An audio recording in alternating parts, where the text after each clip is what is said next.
righty then. Interesting.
24 School Board Workshop. Please stand for a moment of silence, followed by the Pledge of Allegiance and the National Anthem.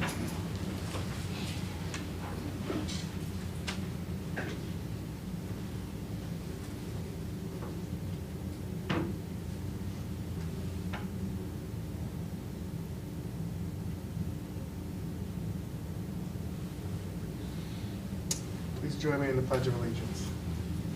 I pledge allegiance to the flag of the United States of America and to the republic for which it stands, one nation, under God, indivisible, with liberty and justice for all.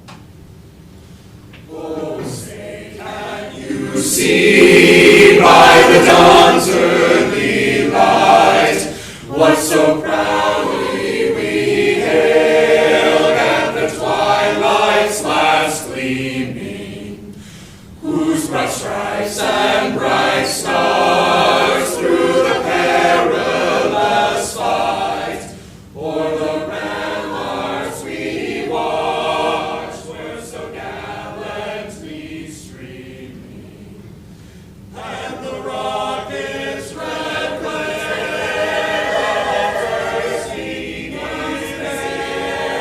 gave proof through the night that our flag was still there. Oh, say does that star-spangled banner yet wave for the land of the free and the home of the brave. Please be seated. Okay, before I call roll call, we have Board Member Conklin and Hunt on the phone. So we'll start with roll call down there. Cheryl Massaro, present. Christy Chong, present. Wolf Furry present. LaShaka Moore present. Colleen Conklin present on the phone. Sally Hunt present on the phone. Okay, thank you. So we will move forward now to special announcements, proclamations, resolutions.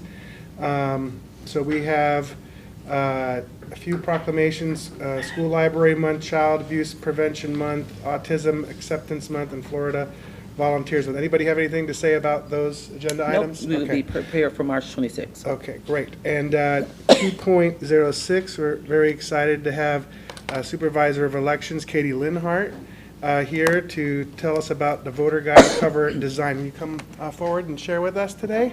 Will do. Thanks for being here. Hi, it's great to be here again this year. This is our 14th annual contest. So just so everybody is aware, it's a contest for our high school students, and everybody, all the students that are in the digital design classes and digital arts, whatever they call it these days. So they all get to participate. And typically we've had submissions from both Matanzas and FPC. However, this year, I guess there was a lot of projects and a lot of deadlines, and Matanzas was not able to participate.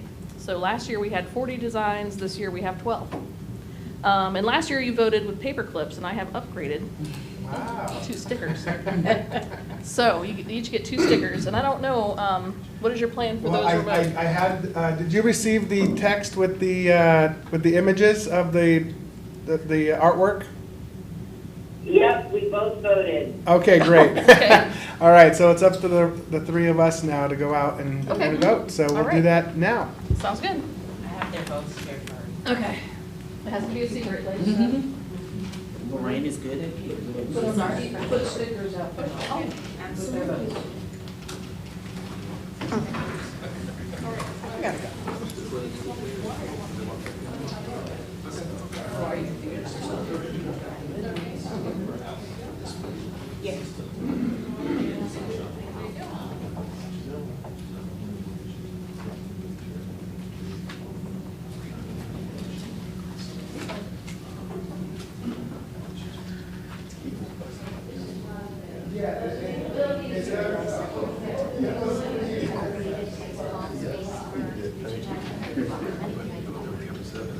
You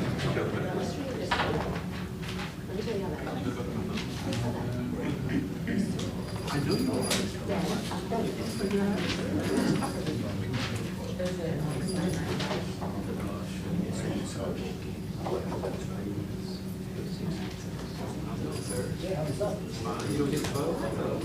You don't get a vote?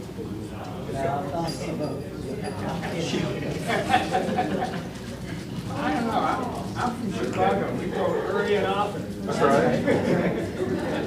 Have fun, do it twice, there you go.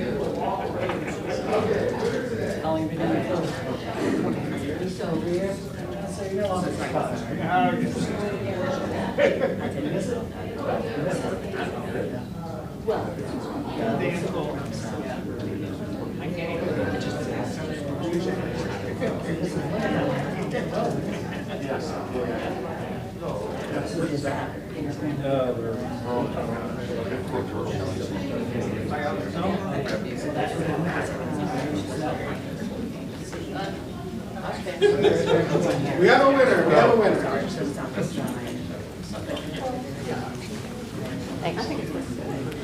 Okay, we have a winner. So I don't know who the winning student is. They're definitely at FPC, which means an FPC student has won this contest every year since 2016. Wow, what a record. I know. I was hoping that Matanzas would be able to participate this year and shake it up a little bit, but that didn't happen. We'll go for next year, right? That's right. So I'll be at your meeting on the 26th, and I'll hope to be there with the student and their family. Wonderful. And hopefully they can be recognized if they're able to attend. So that's the plan. Thank you very much for all the students that participated. It was a very tough choice. There was a lot of great ones. So congratulations to the winner, and we look forward to meeting you at our next meeting. And thanks, Katie, for being here. Thanks, Katie. You're welcome. All right.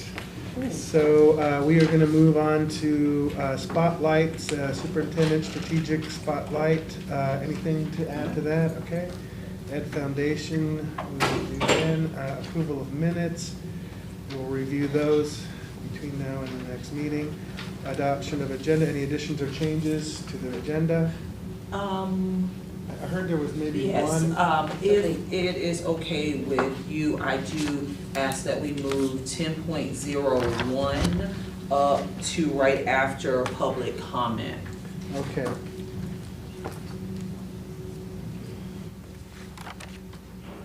Okay. Very good. And was there an item that was removed earlier from the agenda? Yes, it was related to FYO. FYI, okay. And what was the reason we removed that from there? It wasn't prepared for Okay, today. gotcha. Okay, and so now we'll move on to public comment. Has anybody signed up for public comment today? No, public comment. Is anybody from the public would like to speak that did not sign up? Please come forward at this time. Seeing nobody, we'll close public comment and move on to 7, finance consent. So we're going to go to 10.01. 10.01. Oh, my apologies. Yes, we did agree to that. So let's move to 10.01. And Mr. Bush, if you please come. And Mr. Freeman will be And with Mr. them. Freeman. Good afternoon. Good afternoon, Board. Chairman Fury, Superintendent Moore. Board, a developer along Old Kings Road South reached out to the district several weeks ago asking us to establish a utility easement. The easement would be for water, sewer, reclaimed water. It would be approximately 700 feet in length and 30 feet in width on the west side of Old Kings Elementary. This easement would be with the Radiance CDD, which is, Radiance is a development that is along Old Kings Road. We did a mitigation agreement for phases 1 through 3 for them last, I guess, October for that development. And there are more homes that are part of that development, but we just did the mitigation for phases 1 through 3. This easement would be with Radiance CDD, but then would be transferred to the city of Palm Coast at a later date. This would be a temporary construction easement, which would allow construction of the utility lines that go through our school property. Staff reached out to our concurrency attorneys, Chris Wilson, who also does work in Orange County with easements, to review the proposal. The proposal is attached that came from the developer's attorney. Attorney Wilson's recommendation would be that we charge for the grant of interest on our property. He recommended that we could either get an appraisal of our property or use the property's appraiser's valuation. The developer has listed their amount on their proposal. Regardless of what the direction that the board wants us to take, I mean, we would be happy to have our concurrency attorney work with the developer's attorney on this proposal. There are some things that were red line changes to the agreement that we posted on board docs. One of them was that the contractor that would undertake the work during the summer and off hours when the school was not in session. So we have added that to the agreement.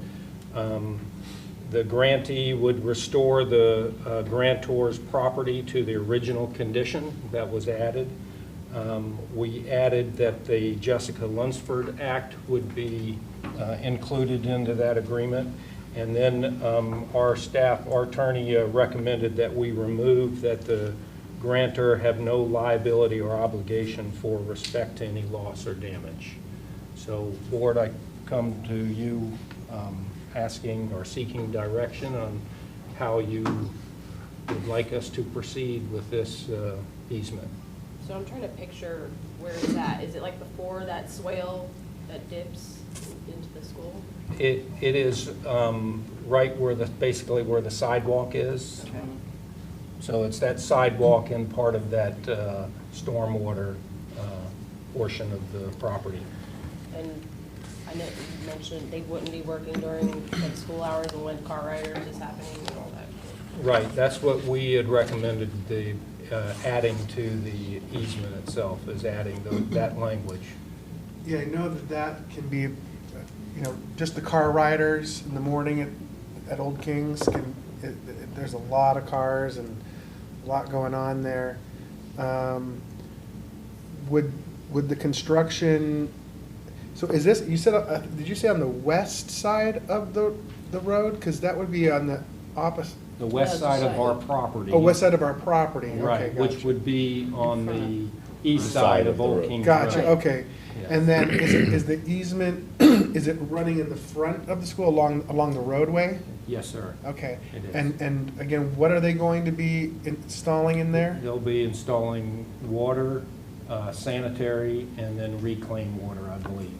And we do have the developer's attorney here.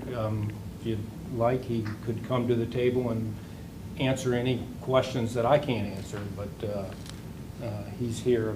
Sure, if you- let's invite him up to the Okay. table. Come on up. Hey, Dave. Hey, Dave, while he's coming up, can I ask a quick question? This is Sally. Yes, ma'am. So it sounds like you guys really thought of everything, which is great. The one thing I don't remember hearing, you said something about that we would not be liable for anything, like on the contractor side, but I don't remember there being, like, is there any risk to our property as far as damage goes, and are we covered with that? I don't know if that makes sense. I think that's what we had deleted in the agreement. One of the last paragraphs on paragraph 19, where the grantor shall have no liability or obligation for or with respect to any loss or damage unless arising out of the negligence or willful misconduct. And so that's one thing that we struck from the agreement. So is that, I guess I'm just, if there's different utilities, I'm just wondering if they're, again, I think I'm understanding most of this, but if there's some type of a leak or if there's something that happens, I guess that's the only thing that I just want to make sure about is that we would not have some kind of costly expense. Right. That, you know. After this would be transferred to the city of Palm Coast, the city of Palm Coast would maintain that easement. In the in-between time, Jared, and you can correct me if I'm wrong, I guess the contractor would be maintaining the... Yes, sir, that's my understanding. Is once it's completed, it will be assigned to the city, who would handle maintenance of it, and so anything involving that, but... So at no point Flagler Schools is at risk of having an unexpected expense due to this. Correct. That's my understanding. Awesome. And, All right, thank you. And so this project, I'm sorry, what was your name? My name's Jared. Jared, thank you for joining us at the table. Thank you. The project, how far down is the project on Old Kings from the school? I actually have a picture of Yeah, there's a the drawing. aerial plans right here. The actual development is almost 3 miles Second down attachment, Old yeah. Kings. Okay. Right. As well, the area in There red you would go. be that for the school Is that district. near the polo club specifically. or farther? Here, hand Yeah, I it to have Ms. that, Massaro. so we're, Thank you. Sure. Yeah, that's what I was looking at. And you probably read, recently, the county is looking at doing a traffic circle Yes. down in that Heard area, which would go right into the development. That'll be interesting. okay. Is this before Sugar Mill going that direction? Well, there's not much room, I guess. North of Sugar. No, it's north. It's our, North of it. Yeah. That's where the development is, but Property. we're referring to our property, Yes. an easement on our property. is that gonna pull up the sidewalk? I'm sorry? The sidewalk there, will it get displaced? They, in order to Probably. put some of the lines in, they probably could, And but then they would be they will put replace back. it. They Yeah. would replace it and put Yep, it yep, back yep. Okay. to its original condition. So in the interim, would that just be, no pedestrians can walk along that way there? Is there an Yeah, alternative? is there any danger to the kids? We would have to work with the contractor on making sure that we provide walkway if we have students that are walking. That's not a walking Yeah, we area. don't have any walkers there. Yeah.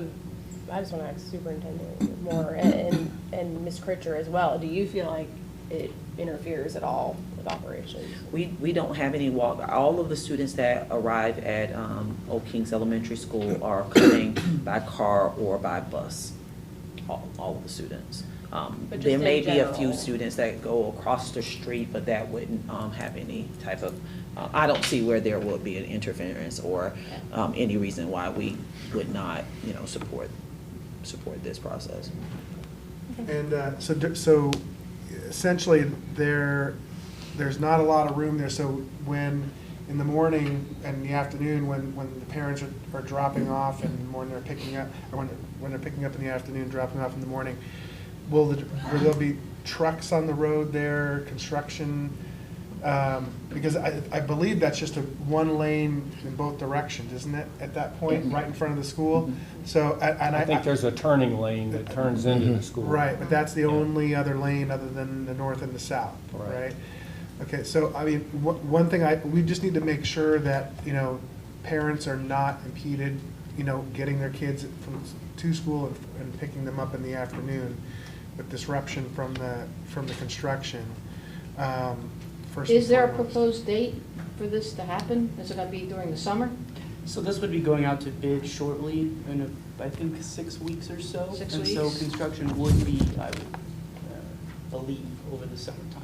Yeah, that's why I was curious, All right. because I thought I had. Well, we would do similar to what we were Yeah, doing at at FPC. With the parking lot? Of letting our families, letting the community know that we would be doing this construction, if that would have any interference. And summer school programs there. are not Not at there. Old Correct. Kings this year, so that would not cause an interference there.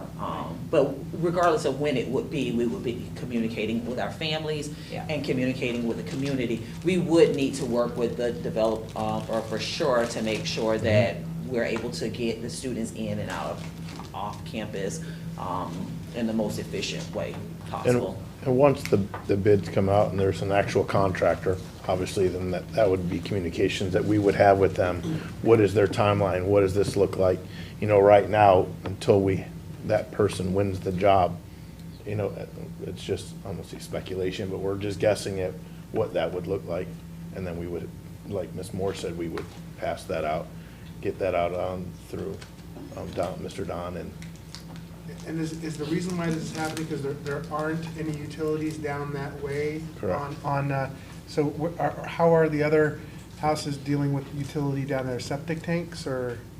Well, I think it's probably increased capacity. Okay, it's increased capacity. Yeah, it's- So are there already utilities running in this easement as well? That is a good question. I'm not sure. I want to say no. I'm not completely sure on that, but I don't believe there are. What is the reason, why is it not being done somewhere else? Well, unfortunately, this was a bit of a deviation with the plans. I think certain areas around were no longer usable, I think partially due to marshlands, as well as what the city's requesting for the course of it to take. As this is to just all be dedicated to the city once it's finished, we're kind of working hand in hand with them and with the county as well. And so due to the expansion, new neighborhoods and whatnot, we need to increase the water capacity. Because I'm wondering if it's a new line, why not do it on the other side of the street where there's nothing going on over there? It's all vacant land. Unfortunately, I don't have, well, we are doing pipes along the other side. The plans, if you look at them, all the red and bluish lines do depict where we are laying lines. However, we do need to cross over Old Kings Road. This is just part of the engineering plans and part of what we're trying to do with what the city's requesting. I'm just saying, you're gonna be tearing up all the sidewalks and everything there where it's already built, right? And then when you have another side of the street that has nothing going on, you could just dig a hole, lay your pipes and move on, right? So I'm just trying to think of why they would go to that disruption on our side of the street where the school is, tear up infrastructure that's already there to put new infrastructure when across the street really wouldn't bother anybody. I understand what you're saying, and I'm happy to try to give you a better answer once I'm able to have like my engineers speak with me on it. We've been trying to juggle this a bit with conversations with a few different parties. So between the city, the county, and trying to implement it in the best way possible. This is the current plan we do have. It is a rather extensive plan, as you can see from the images. And so I understand what you're saying, and I'd be happy to follow up with you on it. Unfortunately, I don't really have an answer for that right now, but I hear you, and ultimately we're just trying to make it work and, you know, address whatever concerns I kind of feel like the developers should be here to explain it a little bit better. Yeah, well, with the way, what was the, is there any advantage to the school for allowing this access of this easement for this project? Are we increasing any capacity for our school, or is this just for the benefit of the development down line? It is basically for the benefit of the development Okay. down line. And so are we, what are we being, so for our inconvenience of allowing this to happen on our property, how are we benefiting from this in any way, whether it be monetarily, through, you know, a dedication of some sort? Is there anything along those lines? Well, that's an option that if you would like me to pursue with our attorney, I mean, I could tell him that's what the board would like for him to see what the agreement could be made with the developer on, for the use of the easement. Mm-hmm. And right now, you had said that there was some sort of a factoring in of some sort of an interest on a bond, or something that you said about using the property appraiser's value versus. Oh, right. What was that? Can you We could either do, if you wanted me to look at what the value of that land was for an easement, I could either use the property appraiser's valuation of the land, or we could get an appraiser, pay for an appraisal of that land, and then use that. And then, based upon a percentage and the number of acres that the easement is, and a percentage thereafter, you know, our attorney would work with the developer's attorney on. Well, I feel that we're going to be disrupting our environment for a period of time, and there really isn't a benefit to the school district to allow that to happen if we have the control over it. My thought is that we should maybe work out a mutual beneficial agreement on for allowing that to happen on our side, because it looks like there is another option to take it across the street and not even use our easement, because there's land there that could be potentially, that plan could be redone. I just, right now, I'm just not seeing a huge benefit for us, disruption of our campus to allow this to happen. And I want to make sure it's done in the summertime, or you're going to have a lot of mad parents being like, why did y'all do this, you know? Okay, so I will, if. What does the rest of the board think about that? Sally? I think that there comes points where we have to work with our community partners, and I think this is one of them. You know, development and the land, it can cause a disruption. I see this as similar to Buddy Taylor, and the situation has been over years, it seems, with the disruption of the city fixing that bridge all up to Buddy Taylor, which had to reroute a lot of walkers because they actually had to go backwards to get across to the street, then go up and be crossed again. And I don't see that as a similar problem here, because there aren't a lot of walkers there. I'm a little confused as to where you're thinking that there's open space, because if you go across the street of Old Kings there, you have, there's a lot of development. There's the bank sits on the corner, then it comes, or the Summit Tree or whatever it was, then it comes around and they have all the different entrances into the shopping center.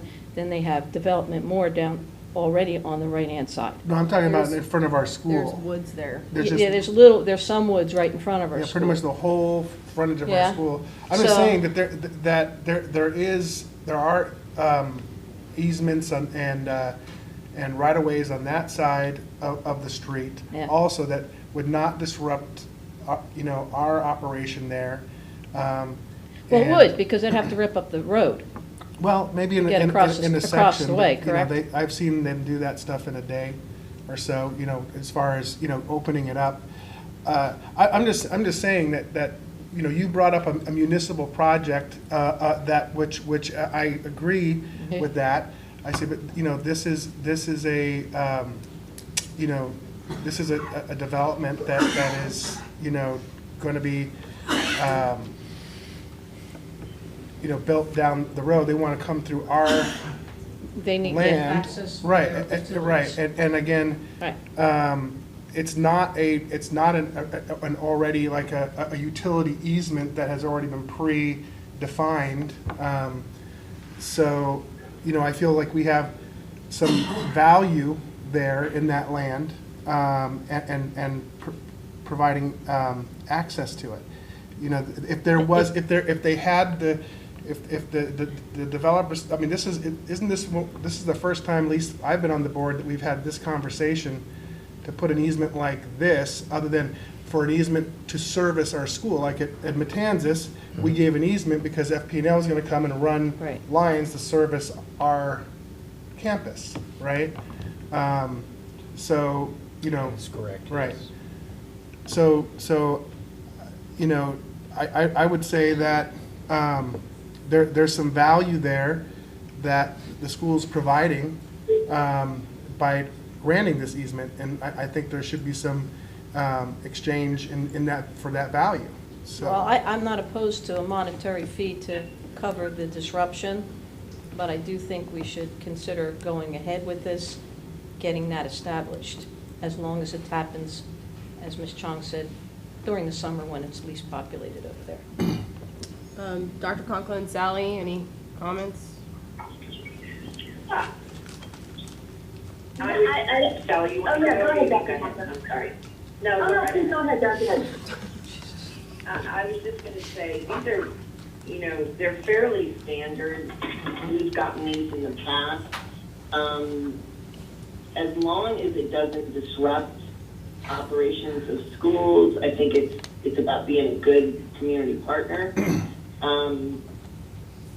I don't know about monetary contributions, or to be honest with you, I like the idea. I'm not opposed to the idea, of course. But we've kind of basically done similar items like this in the past. It's been fairly standard procedure. Dave, is this different than things we've done in the past? Dr. Conklin, it's a little bit different. I did look on board docs, and most of our easements have been with either the city of Palm Coast, or with a county, or with FP&L. Our most recent one, we did a DOT easement on a piece of property that we received up at Sawmill Creek. We moved a DOT easement that was going straight through our property to the north side of our property. So, I mean, it's a little bit different, but this will eventually be turned over to the city. So, I mean, the city is going to maintain it. Okay. Thank you for that. and so why is it happening in this respect, with the developer putting this in first, rather than the city running the line themselves through the public works?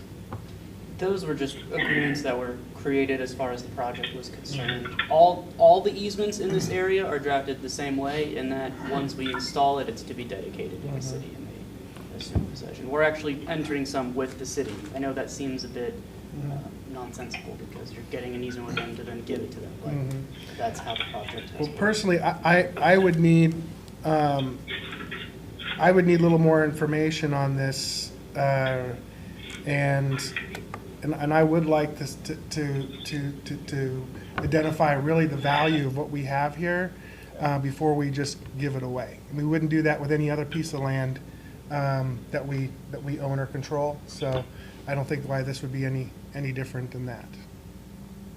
All right. So if the board would like me to reach out to Mr. Wilson, our concurrency attorney, who's already worked on this, and I'll have him get in contact with the developer's attorney and see if we could work on a proposal and then bring it back to the information board meeting. I know the developer wants to get moving with construction and putting things out to bid. So if we could get it done in that time, possibly I could bring it back to the information. The information workshop. Okay. The more information, the better. I would say that. So at our next meeting, our workshop, informational workshop. Okay.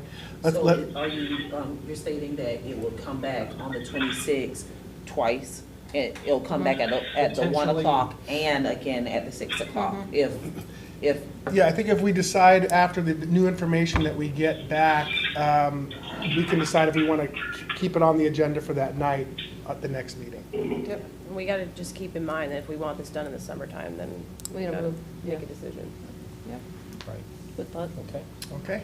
Sounds Fair good. enough. All right. All right, thank you. Thank you. Thank you for coming up. Chair Furry? Yes. Hey, I just wanted to share just a silly thought.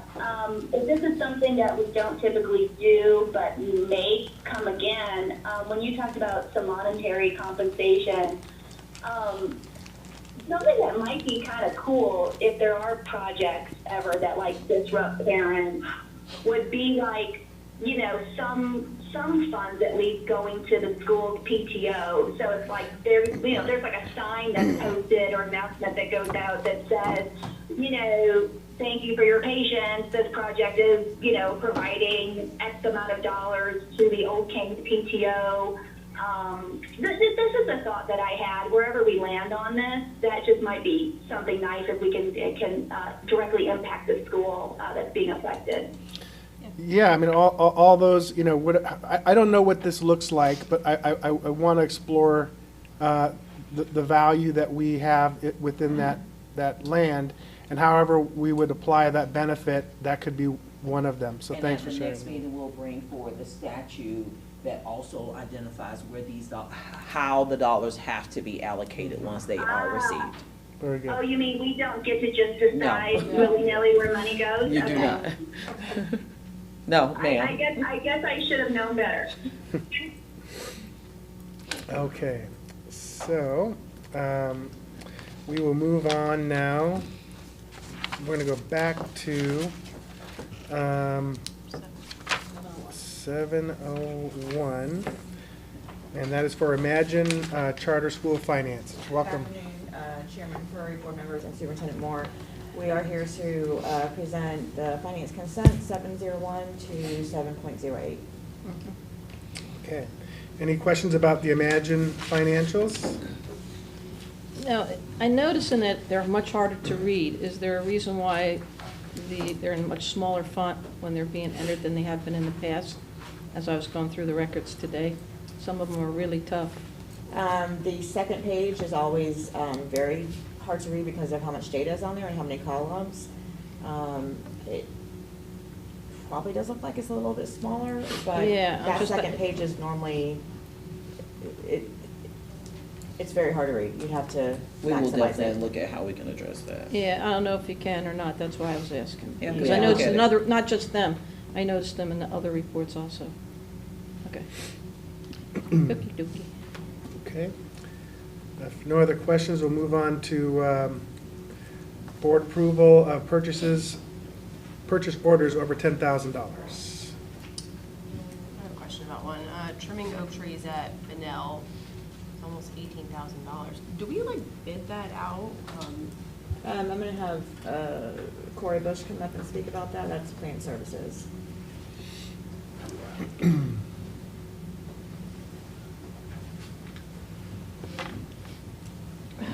My husband was joking with me. He said, "I'll trim the trees for For half that, still make money. That, we do have a contract with them that we did, I want to say last year, that we have an ongoing contract with Crew Cut to go around and do landscaping. Some of the bigger stuff that our grounds crew, either we don't have the time because of staffing, or it gets into bigger stuff that we're not able to do. How much? I know there is a lot of trees on that property. I would have to, I mean, I can get back with you and let you know exactly how much that was, as far as how many trees, limbs. It seems like a lot of money. I will say that we cleaned up FPC earlier in the year, a lot of their trees, and it was probably about $24,000, right? So it's, I mean, there's a lot of trees and a lot of limbs, so it's costly. Right, and that's for the, you know, dump fees, having to bring that to ELS to pay for that, which is, you know, like everything, costs more to dump stuff. I know, sometimes I look at these things and I'm like, gosh, that's a lot of money, but Yes, I know ma'am. it's more involved than I probably. So this is a contract that we have with this one vendor that just consistently does this for us. Correct. Did they rebid it every year? It's a 3-year contract contract? that we put out. I believe it was last year, it may have been the year before, that we put out with several. They were one that they're a local, they do multiple things with us, a lot of landscaping, irrigation, assist the high schools with their irrigation, their reclaim systems and stuff that it's on our property, that's our responsibility. So there's multiple different things. Any other questions for Mr. Bush? Yeah, I don't know, maybe just in the future. I know we have a contract, but maybe when that ends, revisiting it. Okay, I have two.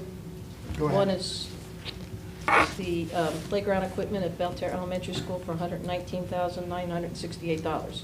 Yes, ma'am. I This is saw a- it, it's lovely. Yes. The kids are gonna be really Yes. excited, and they did a really nice job putting it up. Thank you. And, you know, and after daycare kids are gonna also get some benefit from it, so that was money well spent. And we gotta let the community know we're doing things like that. Mhm. Other one is on page 4, $23,264 for Navigate 360.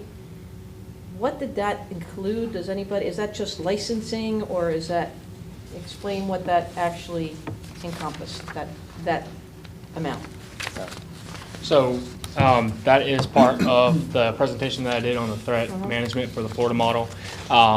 Portion of it is the implementation of it, the training aspect of it, the software licensing. So it is licensing everything else, so this is basically Yeah, it's the charge. It's the charge. It's the That's only not charge bad. that we'll see. Yeah, that's pretty good for what it does. Yeah.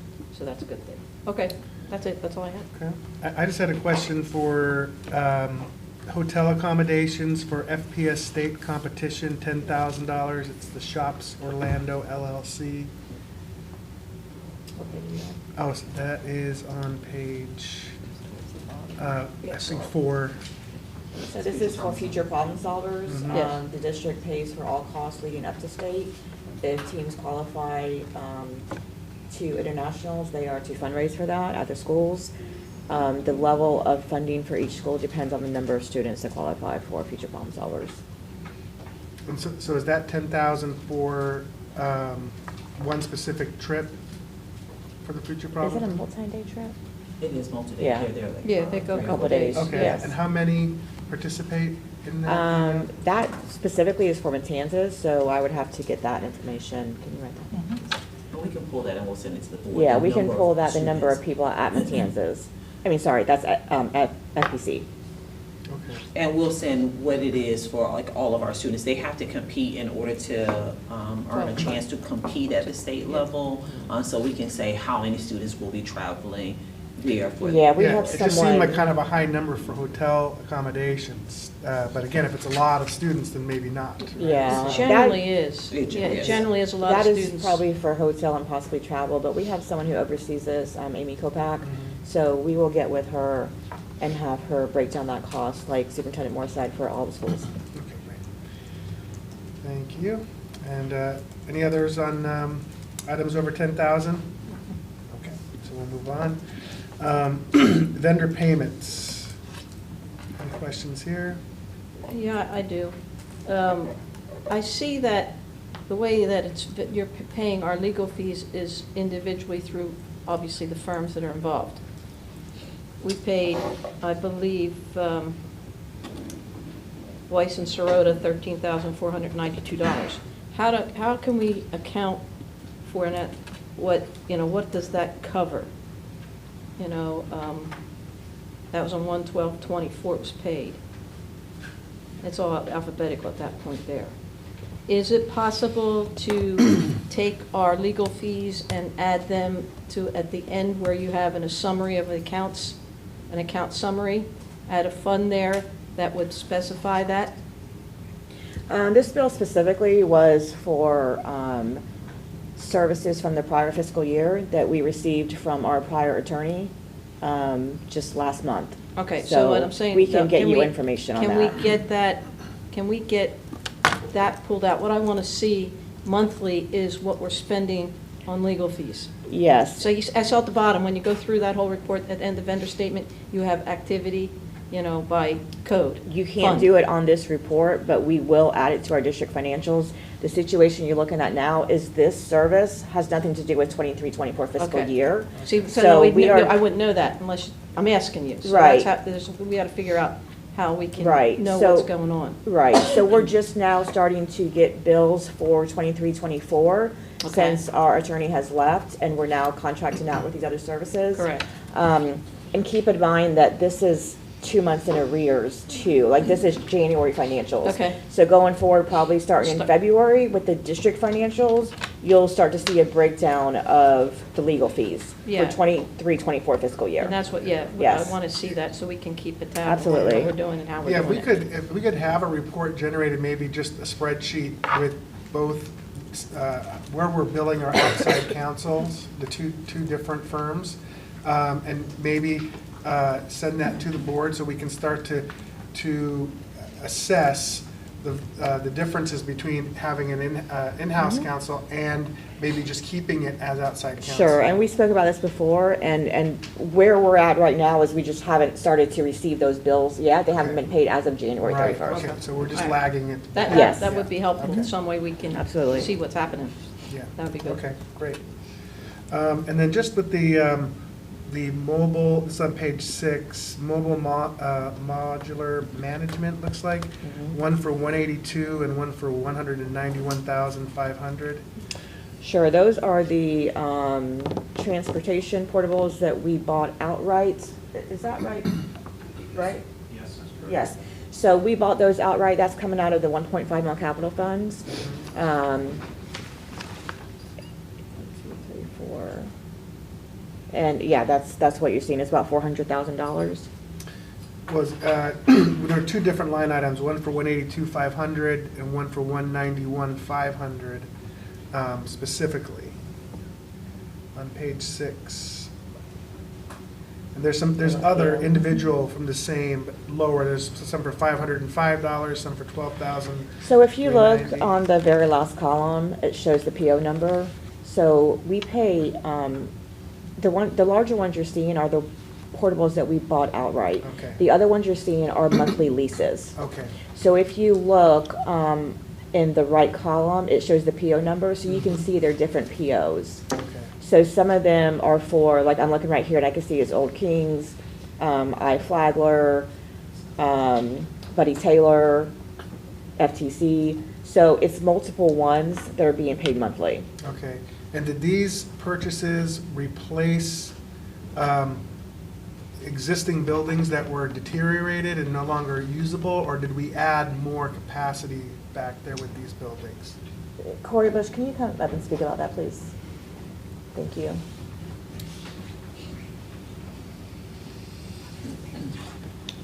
So on the transportation portable, we added to, if you were familiar with their portable that's out there, they needed more space. So we looked at what the options were of leasing versus purchasing, and we did run the numbers and felt that purchasing it was a better option for us long-term. But for transportation, it added space for them to have like a conference room area and moving some of the staff that they actually had in their bus garage into a portable. I believe it was some of their routing personnel ended up moving into the other portable there at transportation. Custodial, if you're familiar with where they're at currently out in the annex area that we call the annex I3, they're out there. That portable is very, very old, and maintenance costs have increased that we feel that we need to get rid of that. And so we purchased a portable, and they're going to be out at their US 1 outport near where we're at. But we purchased that one as well, so that So is it's a two separate ones, replacement. which is why there's two separate line items? Yes. Is that right? Okay. So Yes. one was an expansion and one was a replacement. That is correct, And yes, sir. was the other building just totally unusable now, or does it have any value to sell? I'm sorry, it has value to auction, Yes. which we have done in the past. Right, We've okay. auctioned some of our portables. And the one for transportation, we added a training room, basically, and then a routing area that was currently stuffed in the bus garage. And it's a great area for us to get our routing more in line with to support the students, so. Okay, great. All right, thank you very much. Okay, if there are any more questions on vendor payments, we will move on to deletions of inventory. Just a quick question, and probably you guys could have stayed. I just want to know, how do you determine whether something is worth auctioning and something is worth junking? Just for public knowledge. We try to always, if we can, auction first to put it on there, just to see if that we Anybody can bites? get anyone, and typically even with equipment, we'll put it on there at least one time, depending, a second time. Then if we do not get anything, then we'll end up junking it at that time. So we, even with the portable, we'll do the same thing, put it on there and see if we can get any type of value out of someone coming. As if not, then it's gonna pay, we'll have to pay to have someone come in and take it away. So Right. anything that we can get someone to, To pay for, it helps. saves the district, so. It does. Right, and we have two auction sites that we use. We use Gideon, and then we use govdeals.com, which a lot of school districts and government agencies use To double their those. So fees, yeah. we'll play one against the other sometimes and try to get the best price we can. Okay. That's great. All right, thank One you. other question while you're here, with the deletion, most times when it's gonna be junked, it shows that there's current value, there's just none. But then there is one item here for a 1989 Pierce Lance fire truck pumper. It says original cost was $8,000, but it shows That's a current value $6,500. right, and that's actually going to the auction. We're gonna. Oh, it's not gonna be junked? It's not gonna be junked. Okay. So- That should say that it's gonna be Okay. auctioned. And that was a fire truck that we received as a donation from South Daytona Fire Department. We did reach back out to them, saying we have a massive engine failure, and the pumper portion of the truck is just not advantageous for us to repair it. So we reached back out to South Daytona, saying, hey, do you want this back? And they said, no, we don't want it, so. Your broken fire truck. You got it. Right. So And we'll get that one adjusted on board docs, is changed to say to be auctioned. Okay, very good. Thanks for clarifying that. Thank you. Appreciate it. Okay, and then we'll go on to approval of finance budget amendments. Any questions or comments on 7.05? Okay, hearing none, we will move on. 7.06, request board approval for professional development travel.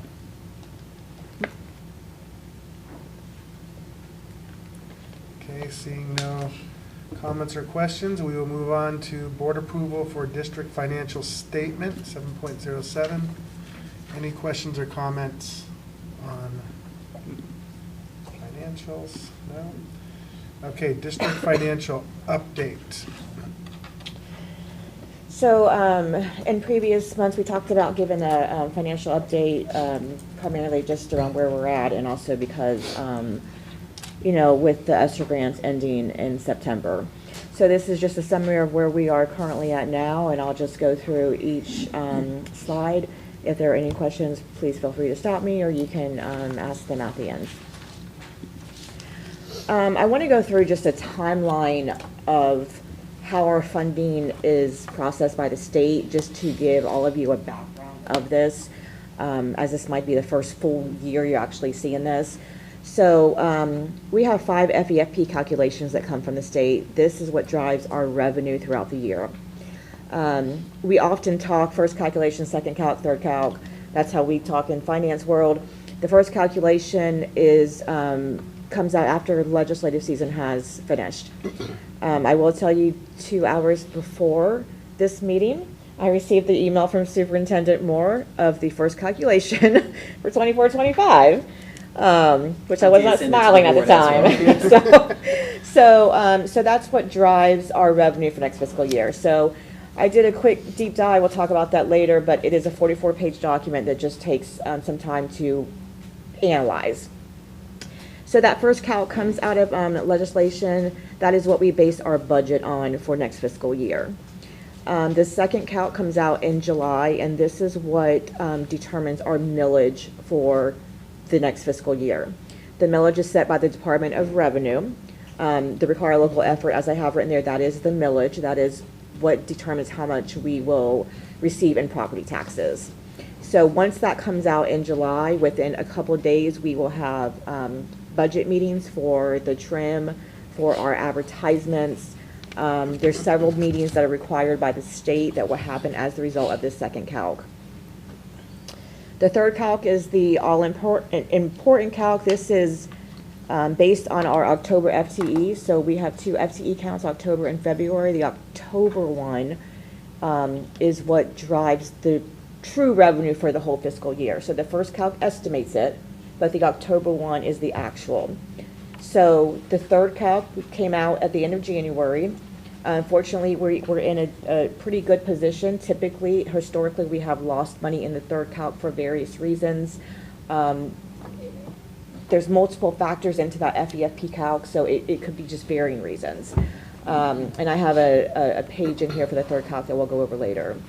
The fourth calc comes out in April or June, or between April and June, and that is our February count. So 4 separate calcs come out in one fiscal year. The 5th calc doesn't come out until the following fiscal year, and it could have adjustments on there from like FTE audits or various things. There's not a lot to that, but it could be a couple $100,000. Every calc presents adjustments. So just keep that in mind, and the reason for me saying that is the budget is a very fluid process, and every time we get a calc, something changes in it. On the next page, the actual FEFP calculation, how this is done, for 24-25, the district has to project our enrollment in January, 6 months before the next fiscal year. So we have to do these projections and try to predict our growth, try to predict our roll-up numbers for the next fiscal year. So we're already trying to do this 6 months in advance. Now keep in mind that third calc comes out a year later in January. So a lot can change in that whole year. So that is where we're at right now. We just got our third calc.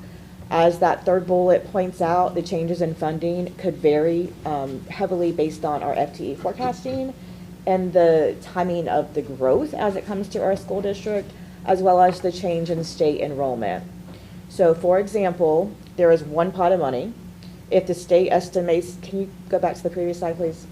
If the state estimates we're going to have 40,000 students, which is very, just give me a number here. If they estimate 40,000 students and we come in at 42,000, the unweighted FTE per student, the per student funding goes down because there's just a pot of money. If it comes under, typically the unweighted FTE goes up. What happened in our third calc, as you'll see later, is the unweighted FTE for our third calc actually went up, which helped us in this current fiscal year. The next page, the next slide is just a calculation, just a picture of our actual revenue. So our state FEFP revenue accounts for 42%. That is based on our enrollment. And our local property tax is 51%. Other revenue, which is local revenue, is 7%. So the state and the property tax is our main sources of our funds. Now I will say, as I mentioned many times in other meetings, the state funding has an inverse relationship with our property tax revenue. So while we are considered a property-rich school district, being based on where we're located, it does kind of work against us as our funding for property taxes goes up, the FEFP goes down to balance it. On the next slide, the next several slides just talk about what I've referred to as the bucket of funds. I just want to give a brief overview of each fund. I know I've had many conversations and questions from different board members about, can we use these funds for this and why can't we use these funds for this? So I just wanted to give this overview once again. I know when I did this presentation, the majority of the board members were only here for like 2 or 3 months, and now being on here after, a year and a half, I think you'll have a better grasp of it, and this might make a little more sense to you. So the first fund is our general fund. This, as you know, is our main operating fund. This is what we protect the most. This is what pays all of our salaries, or the majority of our salaries. This is what pays all of our overhead costs, our utilities. And as I just mentioned, our funding for this is primarily the state funding for enrollment and our local property taxes. Personnel costs account for 80% of our budget in any given year. That does not change. The important focus here is to preserve the fund balance. Our fund balance policy for the board is 5 to 8% of the next year's projected revenues. This past fiscal year, we ended with an unrestricted fund balance of 6.3 million, or 4.8%. So as you can see, we are still slightly under that 5 to 8%. Just to put it in perspective, with the 6.3 million unrestricted fund balance, our bi-monthly payroll is 4.5 million.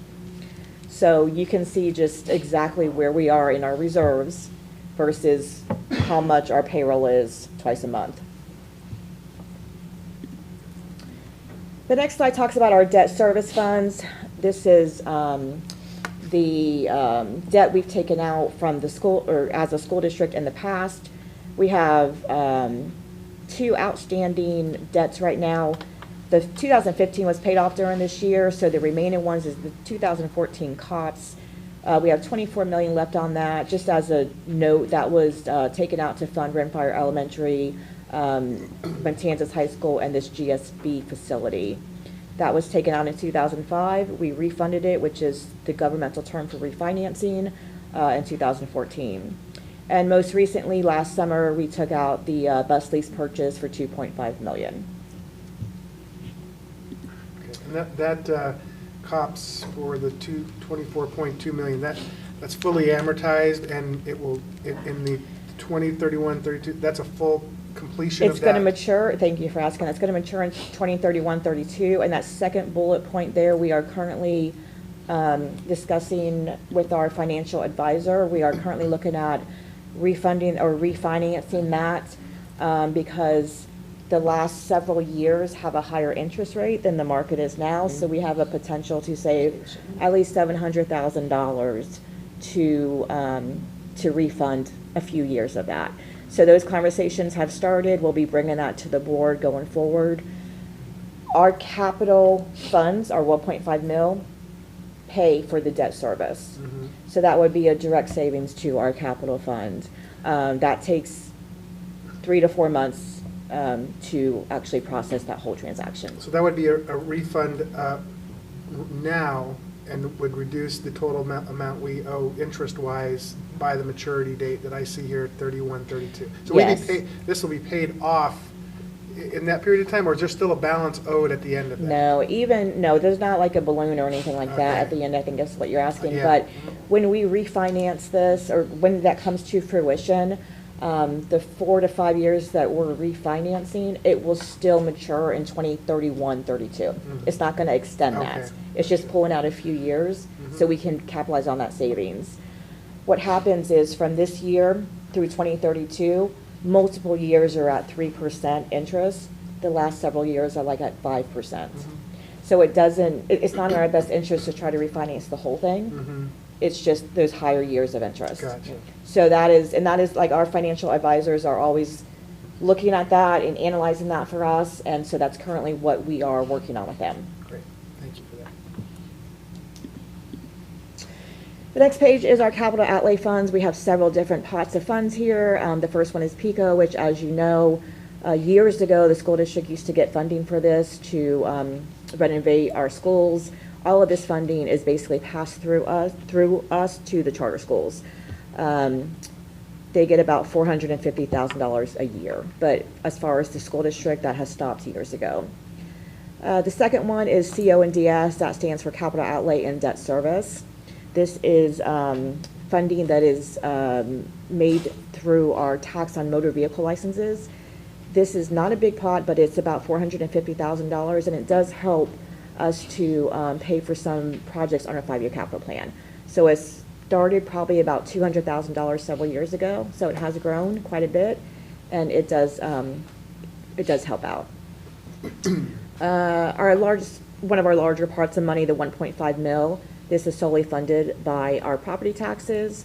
This year, it's probably about $24 million that we will be getting, and this is what funds all of our 5-year capital plan, as well as all the transfers to our general fund, such as for maintenance costs, our insurance premiums, our portables, and most recently passed through legislation last year is our bus drivers that we can now fund through capital transfers.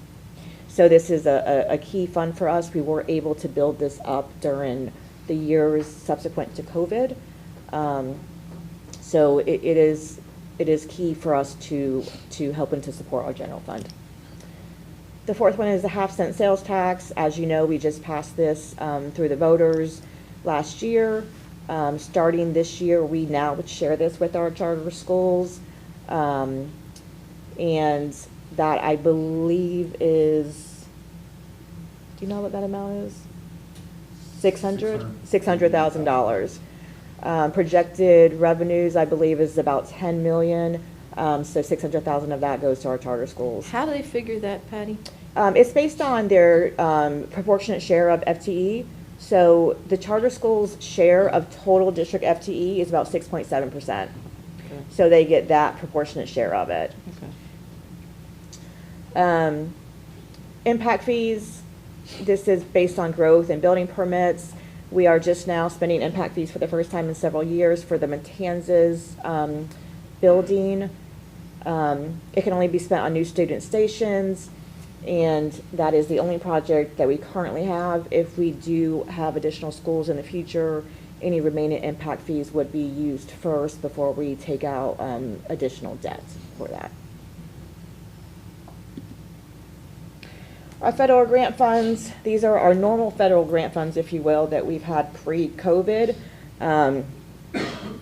School Food Service Fund, starting last year, this supports, well, not starting last year, it always supports our school students and our staff.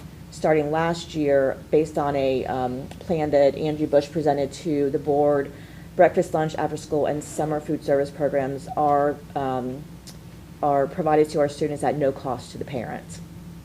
And then we have our other federal grant programs. The major ones are Title I and IDEA. There are several small ones, but those two are the most, the biggest grants in that group. And then we have our federal stabilization grants, which started after COVID. This was to address the post-pandemic crisis, if you will, that school districts were facing. There were several different grants. As you can see, I have their CARES, ESSER 1, ESSER 2. Those aren't supposed to be exclamation points. I got excited, I guess.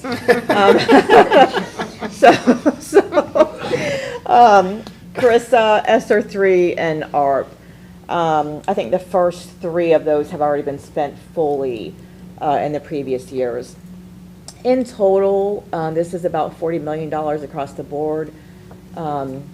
Each year, there were 1 or 2 of these pots money that came out. It's been rolling. Some of these expired after 1 year, 2 years. All of these grants in September 30th, which is what we have been working diligently for the past couple years to try to make sure that we address and get in front of, which is the concern and what brings us here to this presentation. Just to note, on the next 2 slides, I want to just bring to your attention the items that we use these grant funds for. Several of the grants, it dictated what we could use them for. Some of them were a little bit more broad, so we were able to have discretion in those. But just to note some of those key points, we were able for paras and bus drivers to early implement the $15 minimum wage. This was key to us a couple years ago because we had a critical shortage in those 2 areas. We could not find bus drivers. We were not competitive in salaries. So we were able to early implement that, which helped our workforce tremendously. After school tutoring, all of those costs were paid through this grant. The tutoring had to be ramped up as well as summer school programs. There was a huge learning loss out of the pandemic. So there were additional instructors needed, additional supports needed, and a lot of these funds went towards that. On the next page, we had several different positions that were critical at schools as a result of the learning losses and trying to just assist with these items. You can see the MTSS coordinator, ESOL teachers, FTC programs were assisted as far as their loss of revenue and school food service as well. So these are just several items that these funds were used for. As you can see, it's across the board, district-wide. It's not concentrated in one area. There are just several different areas that we were able to hit.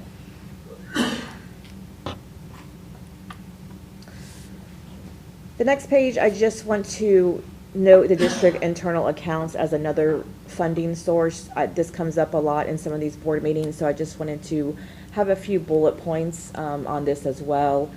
The district is the custodian of these funds. They provide the overall oversight for these funds. It's audited every year by external auditors.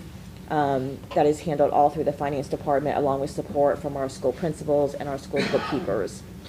These funds are not generated by the district. It's generated by the schools through fundraising, donations, and use of facility. What these funds are spent on is exactly for what they were fundraised for or what the donation was for. If a fundraiser was done for SGA Club, those funds have to go straight back to that SGA Club. So in the chart of accounts for internal accounts, there are several different accounts for every single club, every athletic sport. So it's kept very, very separate. And then there's a general pot of discretionary fund for the school principal. When you do facility use rentals for the GSB, where it goes into the general fund? When you say GSB, what do you mean? Well, like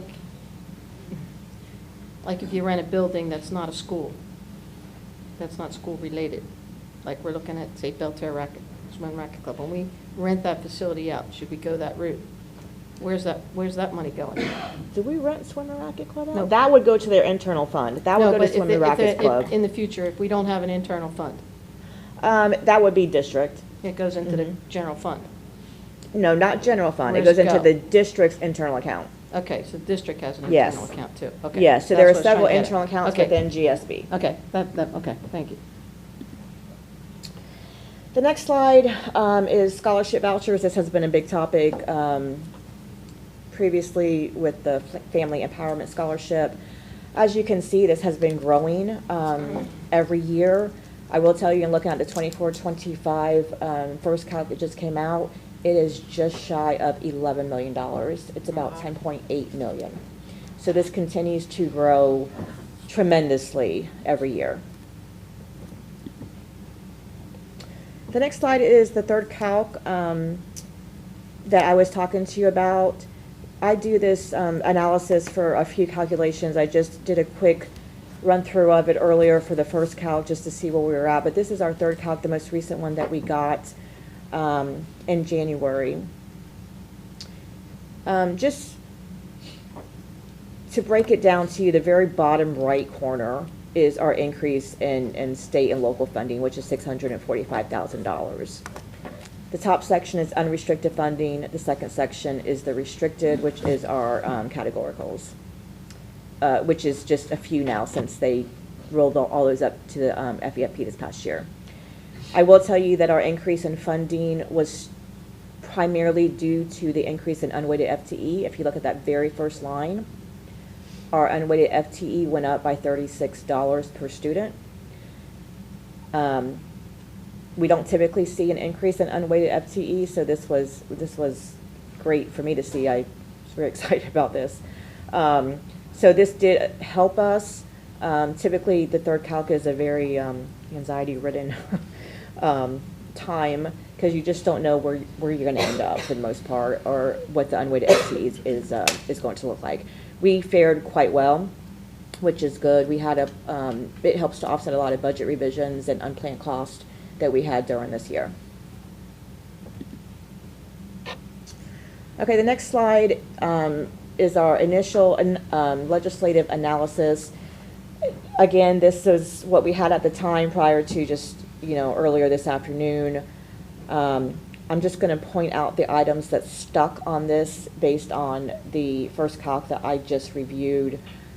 The second line item, safe schools and mental health, did increase. Those are categoricals, and those funds can only be spent on those items. Those did increase $100,000 to $200,000. The third bullet point, our millage did increase in this first calc by 0.065 mils. That is the first time our millage has increased in over 20 years. So I expect that to stick for our second calc. And how that affects us is an increase in our mills is multiplied by our property tax value. So any increase in our mills helps us. It helps us, but it's gonna get the general public if they see their millage rate. Yes, but I will Even though state it's increasing, it's been 20 I will, years. yes, I will state again, this millage has gone down every single year for the past 20 years. And just as a note for the public, based on that, this millage is set by the Department of Revenue. It's set by the state. We have no control. We're one of the only. And that's a big misconception. It A is. lot of general public think we set the millage We or are we can tax. the only We cannot tax. municipality that does not set our own Correct. millage. Correct. Thank you for that, Ms. Yep. Massaro. The fourth bullet point, the scholarships, as I mentioned, those were prelim numbers. It was 10.8 million is where we ended up. And the fifth bullet point, there was some disparity between the House and Senate as far as salary increases for teachers.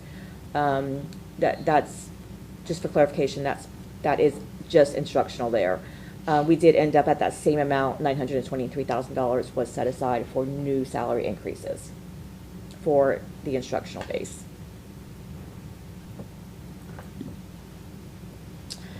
The next slide, the impact of what we referred to as the cliff. This is what all finance officers have referred to this as because we knew the cliff was coming, if you will, which is the end of our ESSER grants. So where we currently are at right now, as I mentioned earlier, we have had reoccurring costs for salaries, tutoring, summer school, transportation, several different items that were needed, that were required based on these grants. So those funds are now going away.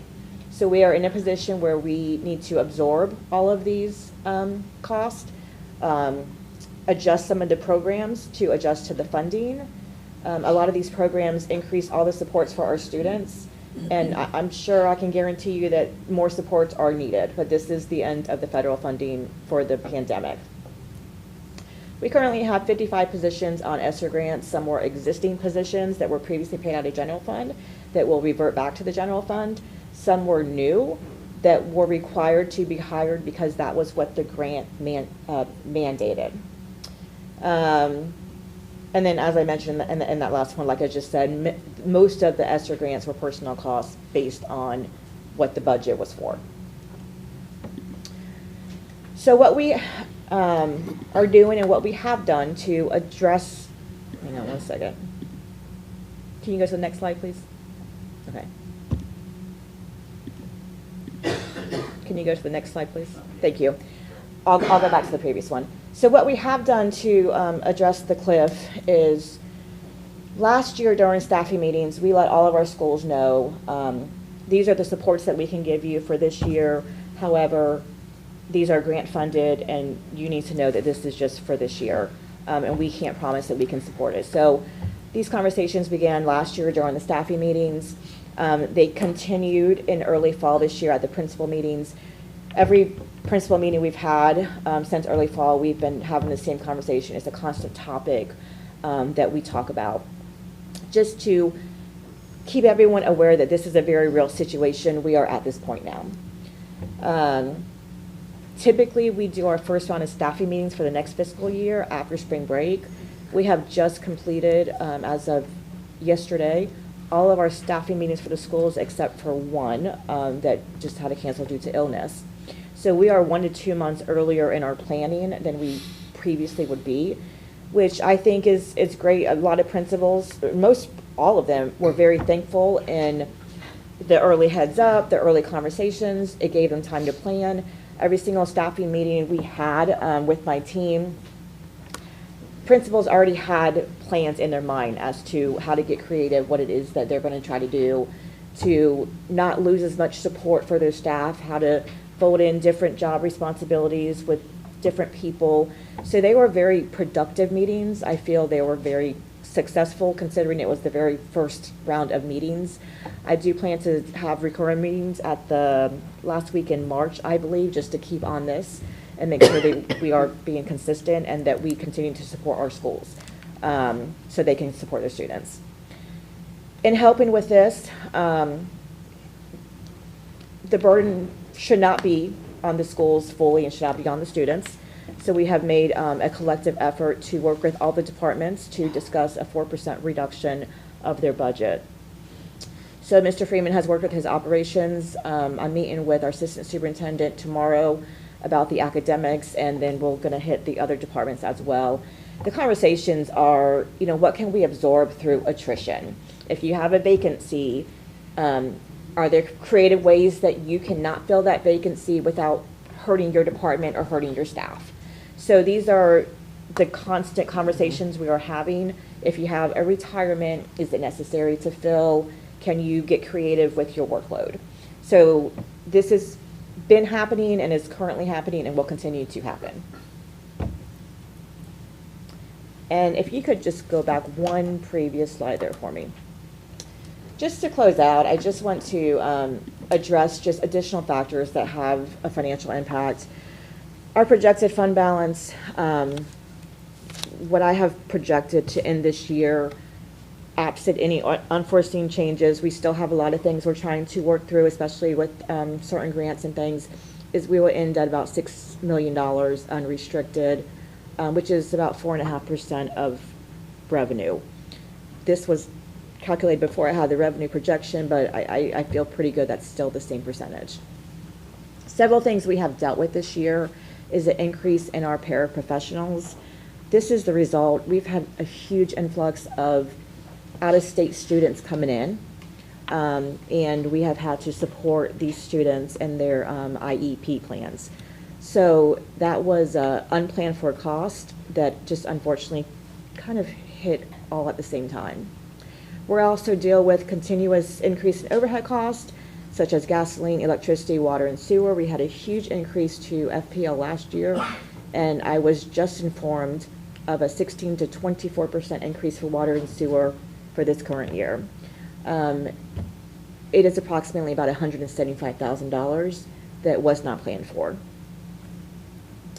The other item in the fourth bullet point is, as I mentioned earlier, when we project FTE in January, 6 months in advance of the fiscal year, you're really banking on that growth happening during that time frame.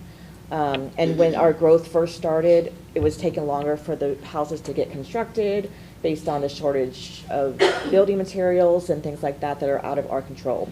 So something else that just impacts our finances. Scholarship growth impact is another one that has some kind of impact on there. I still have questions about all that. Increase in FRS costs. I do not know exactly where we landed as the result of legislation. I have to dig into that once I get time this week. And then, as you know, our increase in health insurance premiums. So all of these have a direct impact on our general fund. All of these occur every single year. Unknown, some are known. That is my presentation. I will take any questions. I know that was a lot. That was, it's a dry subject, but I will take any questions that you all have at this time. Well, it was a lot, but you did put it in good. You did put it in a very digestible form, so thank you for that. Thank you. Yes, Dr. Coughlin? I was just going to say, do you have any good news? Yes, first count doesn't I will look as bad as say, we want. I will say, like Superintendent Moore just stated, our first count does not look as bad as we probably thought it was going to look. There is an increase. Thank you to our legislators for sure. Yes, yes, definitely thank you to our legislators and those that support us, our local representatives. I will say that there is an increase in unweighted FTE of, I want to say, $191, which is huge. That is very huge for us as a school district and for the state in general. And historically, with our forecasting count, the first one, how have we done historically on that, projecting that number? Because it seems like that is a big Yeah. It is deal a- on, because you said if we go over, then we're not gonna get enough money to support that. If we go under, then it's a little bit higher, so. So, forecasting the last couple of years, since I've taken over as CFO, our forecast has come in pretty decent. We have not been way over or way under. This year, which drives that third calc, when you look at what we forecasted in last January, our enrollment that came in was right on target. Now, there are different factors into this. It's not just per student, there's weighted enrollment as well, as far as ESE, dual enrollment, things like that. But we were pretty much on target. It is a very tricky thing to do. DOE has several forecasting models that they recommend, so it's not like just throwing a dart at the dartboard blindfolded. They have a lot of supports to help us. So it could range with all of their different models, probably between 400 to 500 different kids. If you go outside of those recommended models, you have to give an explanation. So for example, coming out of COVID, where they had us at, I deviated from it because I knew that we were going to have X number of kids more in the virtual school versus our traditional school, which is different funding. So there's tools that we use. It really is based on all the data that we pull. Mr. Freeman's work with Davis Demographics helps tremendously. So every time I go to forecast every year, Mr. Freeman is a part of this now, just because we have to determine the growth or the potential growth, and then you have to also be conservative. So there are varying factors. And are there new tools to help forecast in that number, the potential for vouchers that we might have, we don't know? The voucher number is something that is given to us by DOE. We do not have any control over that. Seeing that number just an hour ago go up to close to $11 million is shocking for me. But we have zero control over that. I do not know what that voucher FTE is until I get my forecast report in January, and it's on there from DOE. But will that affect us? When we do our first calculation, future voucher, will that affect us or in our funding later? If it has some impact, but it's not. It's not substantial. So what the state did this year was said, okay, the $8 million that it costs, if it were above that $8 million, they kept away additional dollars to cover whatever that would be, so that there would not be a financial impact to the district above what was predicted. So as Ms. Wormack stated, now what we have to look at, now that the first calculations and all those things have come out, will they take that same approach? Because if they take that same approach, the $10 million is really all in for us. Yeah. And anything additional to that would come out the reserve that the state has held back across the state. Okay. Which has been, in my opinion, healthy, because we don't have to worry about it coming back like it has in the past. Gotcha. And there's been a recalculation. So 23, 24. Yeah, but I see that a little differently, and tell me if I'm wrong. But I see that they said we're going to be at 11 million. So they set it up higher, so they're not going to have as much kickback, because we are at 8 now. We're at 8 million now. They set it at 11 million. So now we're going to have to cover 9 and 10.9 million. We're going to have to cover. If it hits over 11, then they'll be able to reimburse. So I think they may have done that deliberately. Yeah, So they don't have to look at all the districts and worry about getting pounded. I think it depends That's- I on think how that's why you it's look high. at it. Some people look Yeah. at it, maybe they projected a little bit higher up front. So they don't have a kickback. For Yes. me, I look at it as if, at least I know going into the year what to anticipate with the budget, instead of having to wait and Well, yeah, find out as you're the going to year have to goes on. figure that, you're Yeah. going to have to include Yeah, that. I'd say it's on the it's stage. a- I'd be very surprised if we come in at 11. Yes. But And I they're think we still may come working in through over that 8. process Yeah, to- we may come in over 8, but I don't think it's gonna be by Yeah. $2 million. Yeah, yeah. So And I got a feeling that's part of the thought process. To You see what I'm saying? Superintendent Moore's point, starting this year, when you look at these calculations, like we had $8 million or $7.5 million starting this year of scholarships. There was a $1.5 million supplement that was the state money that they held back in case it increases.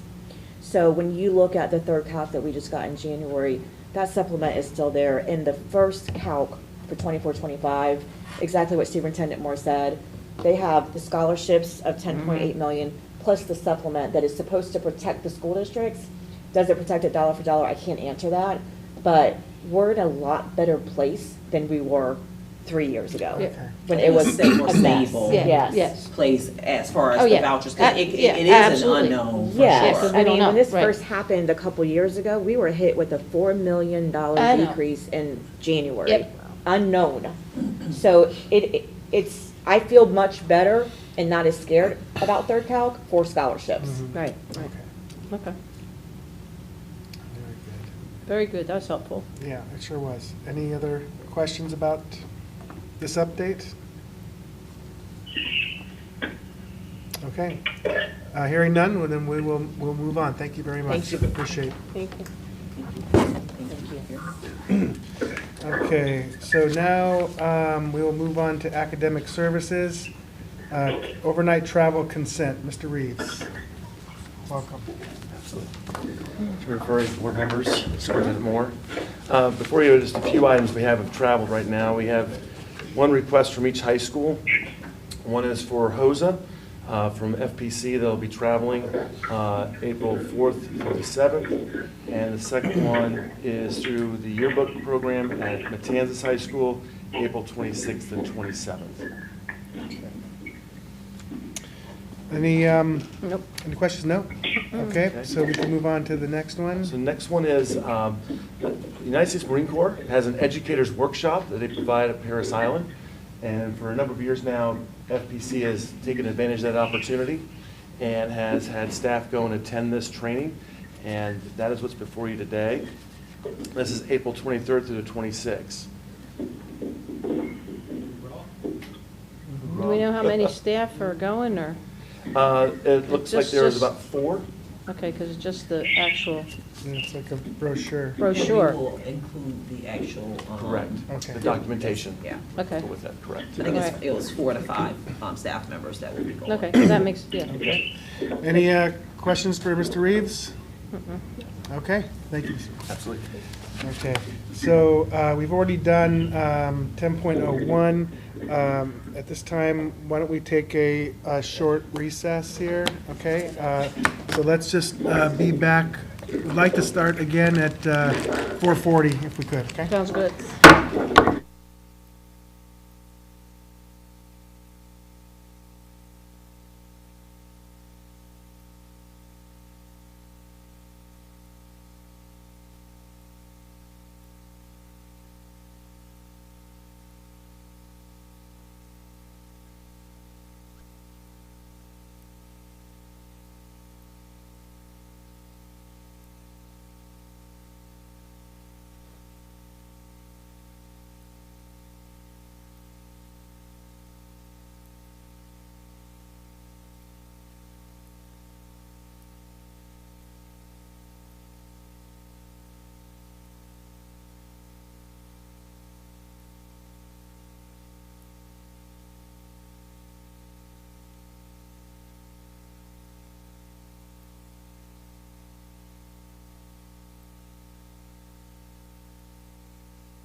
Let's go, mister.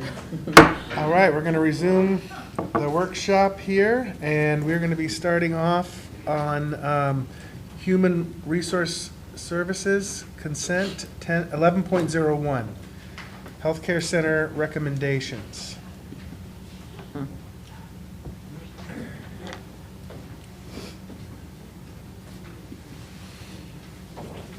Afternoon, Board. Mr. Olet, welcome. Superintendent, Chair Furry.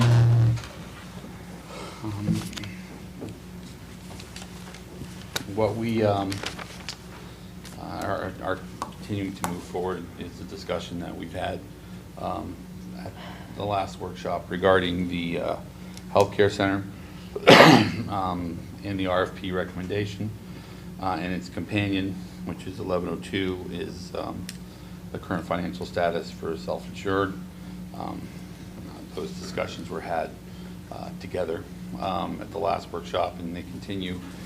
Since we last met, we did take a trip to Suwannee County and met with the superintendent and the chief financial officer there as they've stood up their new clinic, and we kind of went through their financials with them and their successes and hurdles in standing up the new clinic along the way. I don't want to speak for you, Superintendent, but well, I think it was a very positive meeting. We learned a lot in the process. I know that the discussions that ended here at the last workshop were, you know, if we had any additional numbers that we would bring forward. And since the last workshop, we have been provided additional numbers as far as the current self-insurance month-to-month financials for December and January.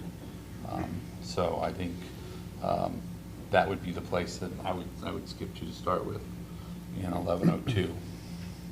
Okay. It's called the January budget summary.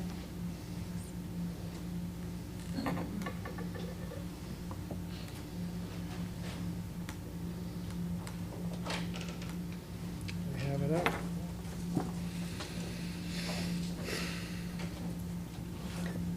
And Angela, please feel free to chime in at any time, but basically we've had a positive December and a positive January, relatively speaking to some of the tougher months that we've had as far as our claims and fees. And I know that was part of the discussion moving forward, is what will the future hold. So this doesn't tell us the whole story, but I think this is the beginning of where we want to go as far as the last 2 months. But I guess we are open to additional discussion or questions. And when we came before you a few weeks ago, we anticipated to have much higher claims for January. We anticipated to be running in the red. And so when they came in, we were pleasantly surprised. But so you can see we have 2 weeks of, 2 months of the plan performing as it was funded, a little bit better than funded. And then if you drop to the very bottom column, you can see when you include the the prescription rebates, that the plan is running at a surplus right as we speak. We still have several months to go. And so right now, it's kind of like wait and see every month at the moment, right? Because we were looking like, oh boy, we're going, it's going to keep going, that loss is going to go bigger and bigger. Mm-hmm. So we still don't really kind of see a trajectory of where this is headed yet, but this is definitely positive news, no doubt. Can you share anything from Suwannee yet, or were you? They really share ways, different things that they have done in order to help the health center be successful, the marketing of it. We discuss just some of the numbers, some of the dollars that we project to use versus what they've utilized in order for the cost to be more affordable. And so we definitely got some ideas in that way. But it really was an opportunity for us to go and look at a group that had already gone in the direction, and to kind of compare that against where we were and what we were anticipating related to a health center, having a health center. How many years are they new at this, or how many years have they been doing it? They are new into it as well. With the health center, but they've been self-insured for quite a while. Okay, but the health center though, how many, oh, they're 5 years in? 5 years self-insured, and the health center is about a year and a half. Okay, year and a half. And did they have, you know, a lot of the success of this was based on some minimum, you know, participation numbers in the clinic. In that year and a half, did they have any numbers on what they're doing? Yes, they're, and I don't have the specific numbers that they had, but they were doing extremely well. Or do you think they were over the 30, I think it was like 35%? Way over that. Because 35 was kind of like where the bare minimum we needed to be at. Yes. So And they were in the very same situation as we are as to why they were having the conversation around having a health services, have a healthcare facility, trying to get out of just calling it a clinic, because it definitely offers some more than just, you know, being just a clinic. But they were well over that. And so they shared a lot of the things that they have done in order to make it accessible to their staff. They had some of this, they are doing some of the things that we also had the idea of doing about point of entry for new hires, and how that has worked for them. So it was an opportunity to hear additional things, but also to confirm some of the thoughts and the ideas that we had, and to see it actually in practice and implementation.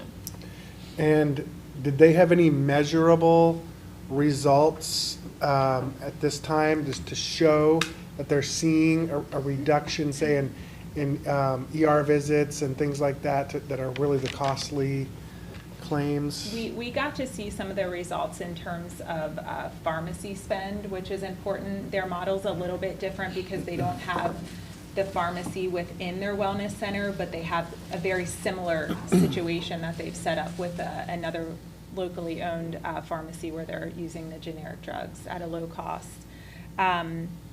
They also, some of the numbers we saw was the growth of their plan members. So what was happening with them is that it was what they call a sick plan, where people are falling, your employees and members, and your younger, your dependents were falling. They were losing members on the plan. And so they were able to really show us how they grew their family plan, and they're growing their membership, which is helping. And all of those folks can use their health center free of cost. They also talked to us about, they offer their wellness center for their folks who aren't on the plan, but at a copay. And then you have to pay for your labs and things. So they're doing a lot of different things to show their main goal was to grow their membership of certain areas, and also to really cut down on their prescription spend, and they did show us those numbers. Now, was this the district that had, I don't know if that was Polk, or one of them had set their membership rates, driving a better value if you, Lake. Oh, that was Lake, okay, so, Yeah. So Lake County, and did they model that in a similar way, or how did that look like for them? They did something similar with that, not necessarily with the Not as healthcare, but with the aggressive. prescription. Yeah. The prescription plan that they went at was very similar as far as how aggressive it was into, basically they weren't even having to pay a copay or the difference on their meds if they went through that particular pharmacy. So they were really driving people to their pharmacy plan the same way the Lake County drove the folks into their healthcare plan, because that was the piece they were really trying to tackle. It's interesting how unique everybody's situation is, as far as we did some side by sides as far as the financials and some of their costs, and in their time period that they were addressing some of the issues in their self-funded plan, they had some significant administrative and overhead costs that we don't have.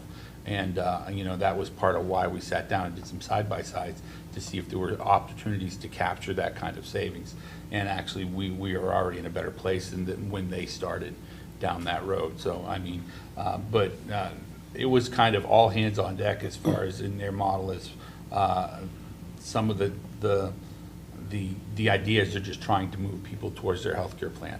You know, to one point where some of the geographic located schools that are more distant from them, they've even put a car from their white fleet out into the parking lot. So if somebody wanted to go ahead and make it to the healthcare or the clinic and go back, they could use the white fleet to do it and just sign in, sign out. And so they're really trying to be creative, and which kind of says to us, you know, even though our circumstance is different, if this is something we need to stand up, then we better fill the page with you know, ideas on how we can do the same.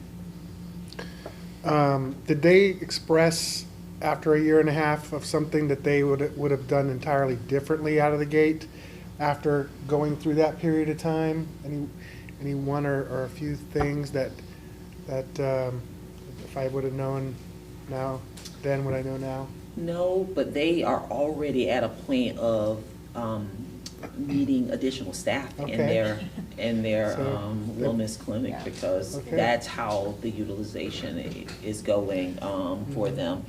But they are. I mean, they're doing like 3 free visits for their new employees or employees that are not on the plan. So really getting creative to introduce people to the clinic so they can go in, see what it's all about, and then be able to make a decision as to if they want to be a part of it. And as again, I mean, it wasn't those using the facility, but I mean, did they talk about anything about their availability and the schedule? You know, the access is a big thing. You know, if people feel like they can't get access, they're not going to use it. Did they talk about that capacity? One thing they shared at their beginning was actually they initially weren't at a 40-hour, and they did say that was, you know, something that was holding them back, and you know, the staffing piece was bringing them up to that 40-hour clinic. Okay, so that extra staffing was to get them to a 40-hour before, so they had limited hours before. Okay, got it. All right. Any other thoughts from the rest of the board here on this? Well, I mean, the concern that I have is financial. I love the concept. Right. I think the concept's awesome. And if we could afford to do it, I'd be the first one to raise my hand and say, let's go. But it's costly. And if they had asked us this 2 years ago, when we had an extra amount of money in our insurance reserves, which we ended up paying back to our staff, and employees rather, we could have used that and we could have been ahead of the curve. As of now, I know that the unions believe that we have the total cost in our reserve, insurance reserve. And I don't know if that's true, because I don't think we do as I look at the numbers. By the time we pay our shortages this year in insurance, and it's going to be $1 million, we're going to be off, it looks like. Even with the projections that we have to finish, we're still going to owe, because we've already surpassed our projections. Taking that out, then I don't see, I mean, it's a finance problem. And that's where my head is. Patty, you have the insurance reserve numbers? It's about $4.5 million. Okay, so it's $4.5 million. We'll drop down to $3.5 roughly with when we spend our insurance payments, which we're going to have to pay, because we know we have to do that. And this is going to cost to get going, what? Well, the minimum is about 1.2 at least, around 1.2 million. Your premium that the board contributes will not come out of that 4.5 million. Right. Your premium will not come out of that. So what will hit the 4.5 million will be the cost to get this clinic Going. up and going. That's Was what that I'm about saying. 700,000? Was that a? No, it's 1.2 million. Just for That's the startup? That's an Startup. estimated, Startup. Including an the lease and estimated build out, startup, yeah. yep, is 1.2. Right. But then we were And looking at, depending on which bracket we chose, on an increase in the actual insurance to cover the shortage there.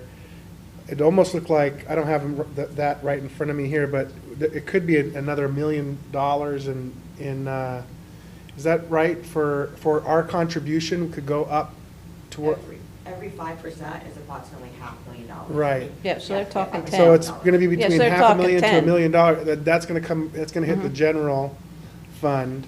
So yeah, it won't impact the startup, but then again, it's like, my biggest concern, it's a big gamble, and I'm there's something about taking calculated risks, but with the projections of where we are with our high claims, it just looks like a challenge, because if we don't quickly scale to that 35%, then we're going to have some huge deficits, because we're going to have some very big fixed costs paying medical professionals that are there, whether people are using it or not, and how quickly those dollars translate into savings is the big unknown, right? And if it was a clear path, and then the current situation we have with Advent, when I spoke with Ms. Boyle, she was basically saying that's almost a wash, right? We're not getting any monetary benefit either way. So I just don't, and I don't even know how much our insurance participants like it or use it, because we can't get those real stats either. So it's almost like, do we say, okay, if that's a wash, right? Do we just not do that anymore in this year, and then assess that maybe in the next fiscal year and see if it could potentially bring us a savings if we dropped it. The big thing that we're up against is that our claims, we don't have anything to really mitigate what our claims are. And so right now we're paying $265,000, somewhere around that, to Advent. Mm-hmm. And so if we kept Advent and we did not do anything else, we're going to get into a situation where we're not able to afford the current insurance that we have, and our people won't be. So we have to find a way to mitigate what is happening with our high cost claims. So we are at a gamble if we do not do anything. That gamble doesn't have really anything in place in order to really, we don't have our own built-in stop loss, versus being at a gamble with having a health center where your individuals can go, where we can potentially drive down some of the high-level costs that we have. So we're in a gamble either way. Yeah, it's I just, agree. do you have a gamble that has something? Which gamble's safer? Yeah, well, and that's where we seem to be. And that's a good point. Which is safer? There's no sure thing in anything we do. No. But if we do nothing, we would still potentially have that $1.3 million as that money would still stay in there, that we would have paid for the upfront investment. So that would be part of our reserve money that we could absorb that. If we're in one of those periods of time where it's just because we had several years where it was really good. Is this a blip in the radar, or is this the new normal, right? And I think that's where we don't know is this the new normal? Now seeing this, with these green cells here, that looks good, but next month that could flip the other way. So I'm looking for some sort of a trend line here where we kind of level off and say, okay, we can kind of forecast and say, hey, yeah, this looks like this is where we're going, higher or lower. Personally, I like the idea of it. Again, I'm really concerned about the timing with this here, and like when we're talking about mitigating our claims, I still have not seen any evidence that that our current setup with Advent is mitigating claims. There's just no data there. Right. So I'm like, if somebody tells me it doesn't save us money, does it make us money, unless it's really providing a valuable service to our membership, then it almost like, why do we even have it, right? And then I can't even get an assessment of how many people are using it, if they're happy, if they're mitigating claims. So it's really a lack of data. So we're really comparing a black hole here of, we hope it's doing something, against something that might potentially do something, but that potential is going to take an investment of 1.3 million. And that's my, and we don't know when we'll return on that. My understanding is that Advent's not even in the discussion at this point. They did not They are bid. month to month Right. with us, Yes, and and I'm sure they're they will not- continue You to think they go will? month to month with us. Because I've heard, I mean, what I have heard is not good responses from people. They're not scheduling people because they're not getting as much money from us. And I've heard complaints. But still, what can you do? I mean, it's something. It's something. So it's an option. But again, we have to remember that we also have to maintain 6 months reserve in that insurance fund. We cannot legally go below that. That's what, I'm looking at that at 60 days, right, 6 months, 60 days is $2,356,000. And my worry is not having that, and the ramifications Not having money. of that, getting into that position. I really think that this is something that, I'm starting to see the case being built for it, right? Swanee's the latest entry into the information that we can, base a decision off of. But I'm just wondering if the timing of this is this is not the best timing. We were talking about the financial here, the financial cliff in our here. Where's our financial cliff in this budget, right? And I think I do hate that she's not here, and Danielle Boyle, but I think from what she has said to us is that we hit the cliff faster by not doing anything. Now, is it a gamble? Is it a risk? Yes, it's going to be a risk, and you as the board will have to make that determination of, is this the right time for it. However, I know that her recommendation to us is that we have to do something. Yeah, my initial reaction was totally against it because we can't afford it initially. But the more I look into it, there's never going to be a right time. I never see there ever going to be a right time financially, because we're getting hit by one thing or another, and it's all of our prices are escalating. Whatever it is, it's going to cost us more next year. Nothing's going to be dropping. So, that's the other thing we have to consider. Both unions really want this. I know that as a fact. They really want this. So I guess it is. It's a risk. There's no doubt about it. It's a risk. And, being the largest employer in Flagler County makes me believe we can get the numbers. I think we can get the numbers. So I'm sitting the fence at this point. I understand the finance piece of it, and I understand that. Sure. So go. I don't know if I'm getting ahead of myself here, but like, say we go ahead with the clinic, can we find out, or can you all let us know, like, if we say to people, hey, you need to get these types of screenings and you'll get a discount on your insurance, can we factor that in and find that out? I think there's some things we could do to Generate some money. And another thing could be, not everybody has their children on their plan, but hey, for a flat fee, $50, $100, whatever, your child can come to the clinic, and that could also generate some money. Yeah, no, I agree. And that's why I said I'm not so sure it's not a bad idea. You might be forced into it. Yeah, and it's better to be ahead of it rather than Oh, I having agree. to catch up. Yeah, no I doubt. agree.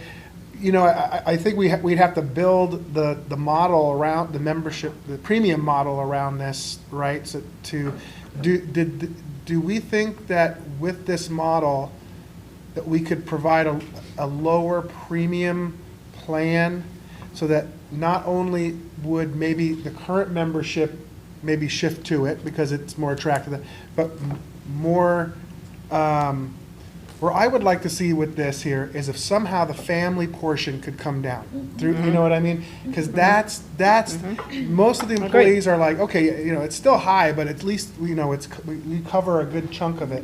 But the family portion is just, it's almost impossible to put your family on our plans. And in addition to the price for our employees, it's also having a negative impact on the health of our plan as a whole.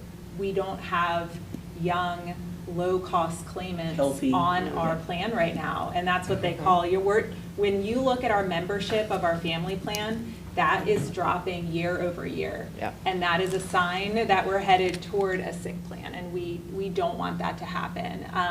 Sawani did give us some good ideas for how to kind of incentivize getting people to that plan, and they made some bold choices to reduce that premium for that plan specifically to drive folks to it. So I think, you know, we could look at getting creative on how we could do that. Because it really has to come down to access and affordability. Because we could have the greatest clinic or health center in Florida, but if we can't afford it, so, you know, I mean, you know, so I mean, and I really, like you said, having the younger, say, having families on there with younger children that don't tend to you know, have expensive sick visits will help bolster the plan, but it's got to be attractive in pricing. It's almost like we need some more actuarial analysis, I think, to see what the plan programs might look like so that we could get more participation, because it's not necessarily just more employee participation, it's the family participation. And we could set up parameters like, you know, you have to be a non-smoker, your cholesterol needs to be a certain level, certain criteria, your blood sugars, whatever, and give people a discount because they're at a lower risk, you know what I mean? Well, yeah, and I mean, as long as it's within the law, I mean, giving incentives for, just like anything, if you're a good driver, you pay less, right? Everybody, here's the price, but if you're better, you pay less, right? You know, so maybe that's a model. You know, this is just so far outside of my wheelhouse on structure, but in general, I understand it, and it really comes down to, once we have this, we got to market it, and we got to make sure everybody knows how great this is and start using it. So I've jotted down, and I know that the team has some requests that you have made. I do think it's going to be important that we get Danielle Boyle back to the table here to talk to you guys about what we can and cannot, you know, do with different things. So we'll do that before bringing this, so that you have all the information, because eventually we will have to bring this to you at a board meeting in order for you to make a vote based on the It's information. listed as consent, so my guess is that would have, if we're looking to vote on this at the next meeting. Yeah, I don't know I mean, we have the informational meeting, but our next evening meeting, it's listed as consent, so it would have to be removed if we're still, what, I don't know what our time frame is to make a decision. For our next meeting, we Okay. can always move this, that is not on the next meeting, but we want to make sure that we stay within the time frame that we need to stay within for the RFP that we do have out. What is our time frame? Do we know? We took this on a trajectory to do two things. One was to bring the RFP forward, and, you know, we can still keep having that discussion. It's not, you know, something that has that stop date, the next one, but we were also trying to make sure we were on that same path, that we would get to a point where open enrollment would be on schedule. Now, if we get to a point where we're moving open enrollment back because we still have decisions that the board wants to make about the plan structure and the RFP, then that's fine. Usually open enrollment is April? Usually open enrollment is May to Okay, so June. we have. But I mean, We do have another. in the past, we've had it right up against the end. Well, I would like to see this kind of, you know, it's kind of all put into one big spreadsheet here of a lot of different numbers and a lot of different, I would like to see this effort kind of consolidated into a single presentation, just for so we can just really, comprehend what the real costs are gonna be here, what the premiums might look like, more focus just on the health center concept and the cost, and then also what the premiums might be like, right? So, and I think Brown and Brown could chime in on that and help us to see, you kind of heard some different things that we'd like to see these premiums accomplish. And maybe we can see what it's going to look like. I just want to see that we're going to actually be able to offer a premium that is going to be palatable to the membership, right? And be a benefit, like. And a benefit, right. I mean, it has to be a benefit, and it's going to be, there's two different people. There's somebody going to say, I want to pay less money, and there's some people that say, I'm willing to pay more money for more services, right? And I think the idea of giving discounts for certain things, like you mentioned, is something to maybe factor in there also. And again, I don't know how this plays out with the relationship we have with Brown and Brown and the insurance and the reinsurance and all that, and the affordable health care rules and all that. But again, just I'm going for a checkup and I'm getting my blood work done, and I go to this place over here. It's only $250 to get the blood work. If I go over here, they want $1,000, $1,500 for the same thing. There's got to be a way that we could figure out. Maybe we can negotiate with a local lab or we can say, hey, if you go here, we got to start thinking outside the box, other than within the structures, because it just when Ms. Boyle was here, when I brought that up, it's like left field, because they live in a different world. They're like, oh, well, we have these contracts with the hospitals and this and that, and these rates are negotiated, but they're negotiated, and they're still double or triple or quadruple what a cash payer could pay. And I know that this is a really complicated world of healthcare, but we need to figure out some hybrid solution here where we could take advantage of being a cash payer. There are these other services like MediShare and stuff like that, where you go to the hospital, you go to the doctor, you tell them I'm a cash payer, you pay it, and then you get a reimbursement, right? And it's pennies. Now I know, and then there's ways to do it so you don't have to front the money. Again, this is bigger picture, but even if this is something that can't happen in this fiscal year, I think this is something that we should start looking if there is a way to do some sort of a hybrid scenario, especially because we are no different than some of these companies like MediShare and other ones like it. We are self-insured. They're self-sharing. They don't call it insurance, but they call it a sharing plan. So it's the same thing, and somehow they're able to operate under this scenario. So just let's start thinking outside the box when it comes to that area as well. And one of the things that I will say, that when we went to Swanee, they were very surprised and impressed with the work that Brown and Brown had already done to us. Like some of the things, they're like, have you looked at this? I mean, we brought everything. When we sat like a working group and working table, they were like, man, they are really pulling out all the stops for you guys and doing all the favors that they can. And there is always other things that we can do for sure. But they just continue to say how surprised and shocked and just like they're doing a lot of work for you. And they've included as many savings as they can in these realms. But we will definitely go back, we'll continue to look, and we'll bring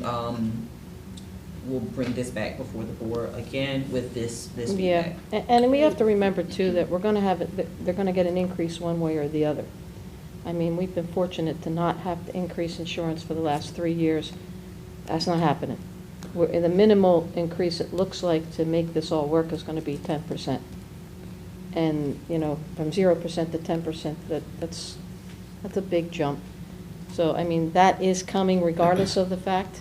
It'll increase our contribution also, but not off the charts. We can handle that. And as a But, board, yeah. you will make so it is very much separate, but kind of overlapping and together. You as a board will make a determination as to what you will give towards that premium. You know, historically, the board has not given more than 5%, but as a board, you will make that determination of what you will give, and what that will be to the staff and the employees.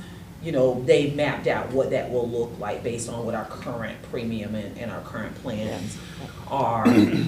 And the clinic is really over here separate now. Right. Of course, to merge it as a benefit, we look at what are those ways that we can drive down our plans, maybe drive down some of the monthly costs to our employees related to it. We can definitely do that. The cost for the clinic is unchanging right now, because that's what it would cost for us to open it up. Question. Can we look at, like you mentioned MediShare, I used Samaritan at one point. We are self-insured. Like, can we look at how they operate? And because I know hospitals have like the global pricing and then what they charge insurances. I think that's a way that I agree. money could be saved. I mean, it's so significant. It's a lot. And we're talking about being, you know, these companies are national for the most part, and we are, you know, local, right? And so we know we have providers within our own area, and we're mostly only working with, so we don't have to worry about, do you have doctors in Miami? Well, it doesn't really matter, you know.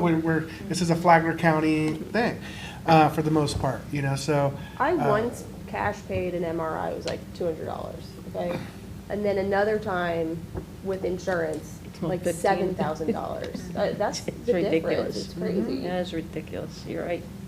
So we will definitely bring Danielle Boyle back, because Yeah. a lot of that will be things that will be And we'll be meeting with her for between sure. now and then as And- well. and Shannon from Everside, who you met, she did talk to me a little bit about some arrangements that they've done with some of their other clients, where you basically, let's say we made an arrangement with Advent or another place where these specific services are this flat contracted fee, and when people need them, we kind of Push them there. offer this is a good place to go for that. So that's even something that they've done with this model. So things that perhaps they can't provide at the healthcare center. So okay. that would be Just one last thing. I don't know if it helps, but just to be a part of the conversation, if you guys ever want a family practice point of view, you know, I'd love to just be a part of that. Absolutely. Thank you. All right, I mean, you got your work cut out. It's going to be a difficult call, but I don't think it's ever going to get better unless we can find some alternative solutions, which we're looking at. I think we have to get to the best place we can be for this year, right? For this coming fiscal year, and you know, just a thought is that, you know, maybe you could, Ms. Chong, you could start sort of a committee on this, and maybe get a committee going on this potential, looking into this whole MediShare and everything like that, and just, you know, start getting doing some fact finding.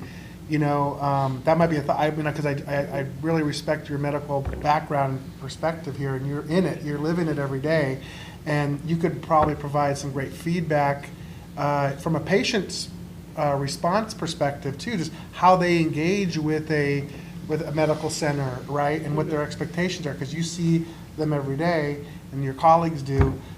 Just a thought, right? If it's beneficial, yeah, whatever that may look like. Right, whatever that may look like. All right. All right. Next steps. All right, thank you. All right, so we are going to move down to board member requests. No, personnel, we have to do personnel items. I'm sorry, did I? Oh, I Yeah. apologize, I did skip right. That's why I hadn't left yet. I was figuring, Yeah. just in Thank case you. you needed anything Thank on you. 1103. Eyes got crossed. 11.03, yeah, approval for personal items. Yeah, and this is obviously the initial bill. Will continue to, you know, address personal items as they occur day by day.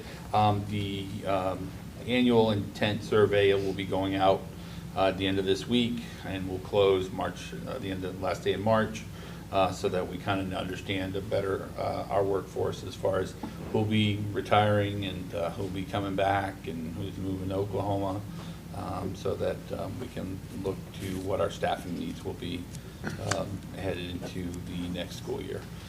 So the snapshot of where we are now is right there, and then the intent survey will start this week. Okay. Any questions or discussion? No. Okay. Seeing none, we'll move on. Thank you, Mr. Olet. Thank you. All right, thanks, Bob. Okay, so now we'll move down to 21 board member requests. Do you have any? Yep.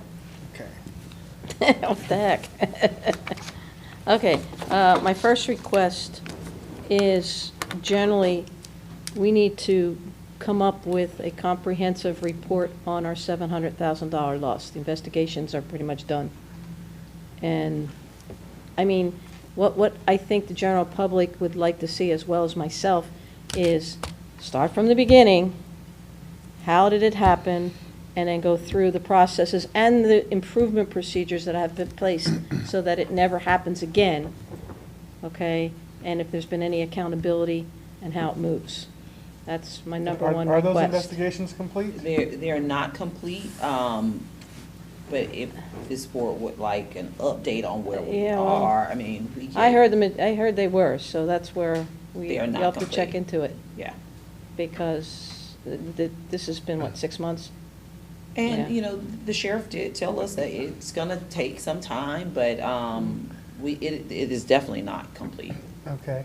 Well, I think it could be valuable to have just some sort of a Overview? surface summary. An overview. Just so the public knows that this is continuing. We haven't, That'd be good. dropped this, Yep, I right? agree. Okay. I think we should wait for a full recap after it's all done, but an update would be helpful. And I think too, my next one is that as a board, we need to have some kind of direction of what we're doing with our legal representation.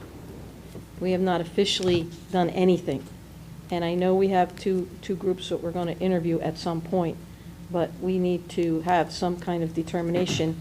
Are we going to stick to an in-house attorney, or are we going to go to a school board district attorney format, out-house? So these are the kind of things, we have to come up with that. It's not been done, and something we need to do so we can get the process moving. No doubt that discussion has to be had.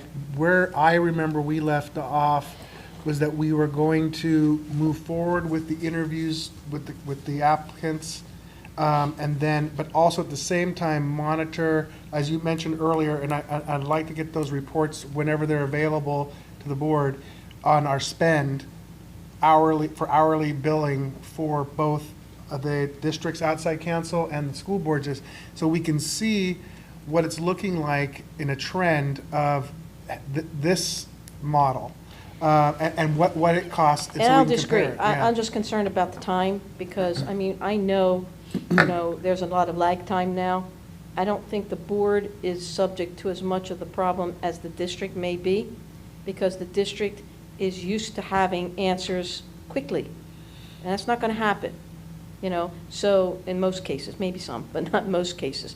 And people who are associated with working with the district are used to having quick responses, whether it be an ESE problem, whether, who knows? It's the community that's looking for that.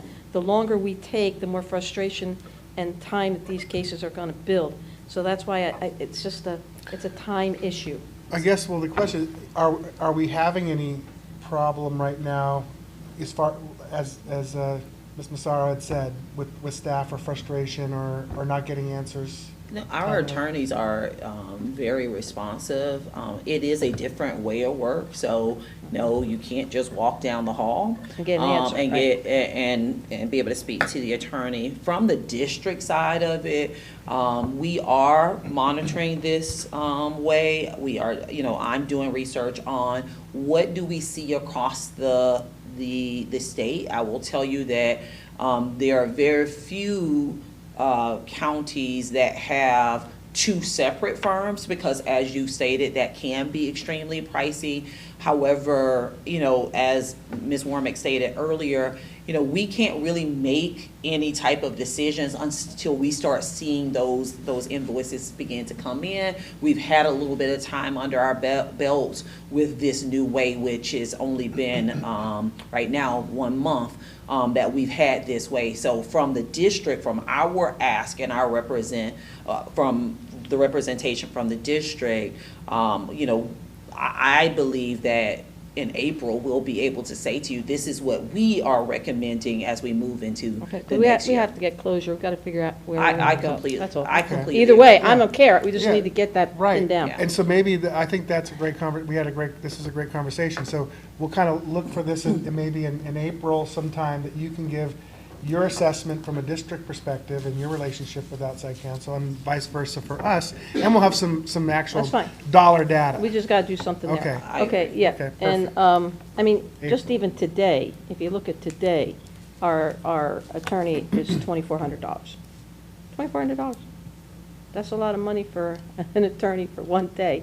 And I love it. It's That very good. includes this morning as well? Yeah, he was here at 9 o'clock. And I will tell you, he has been extremely mindful of that Yeah. to me. I'm and sure. saying that to me, he wants to make sure that we're utilizing his services for what is necessary. Yeah, I got it. So he has been, Oh, yeah, but he it's has still, been very it runs, mindful of that the to tab me. runs Yeah. quickly. Yes. $300 And he's an actually, hour. he said that as well, Yeah. as far as having 2 outside firms, just, Mr. Delaney has been, amazing with that. He's very good to trying work with, yes. yes. And, but, that, no doubt, that seems like a large number, but his clock is not always ticking. So like today and the other meetings, but, in the interim, he's. It's not, right. Yeah, yeah, everything will be relative to the amount of work, because some of the work is being, that was done by the one attorney before, is being delegated out to the other. So that's what I'm saying, is that we just got to see what these numbers Yep. look like in the end to make some sort of Yeah, projection. and I do agree, the Yeah. greater impact is definitely on the district side. Yeah, well, I'm sure of it. Because I'm sure of it. there are so many There are different daily ways, issues. There are absolutely. daily Be it issues, correct. employee meetings for our ESC meetings, Yep. just so many different Yep. things. Yep. Okay, that's that. And then the last one that I had was, I really would like to reevaluate the need for security at meetings like this. For more or less? Less. We never had security before. Not that I don't like our security, but there's been staff here. And I mean, the only time really it would be necessary if there are really some hot button topics, maybe, that's when, and we never had any issues really at these meetings. It's always been at the evening meeting, which we do need, and I understand that.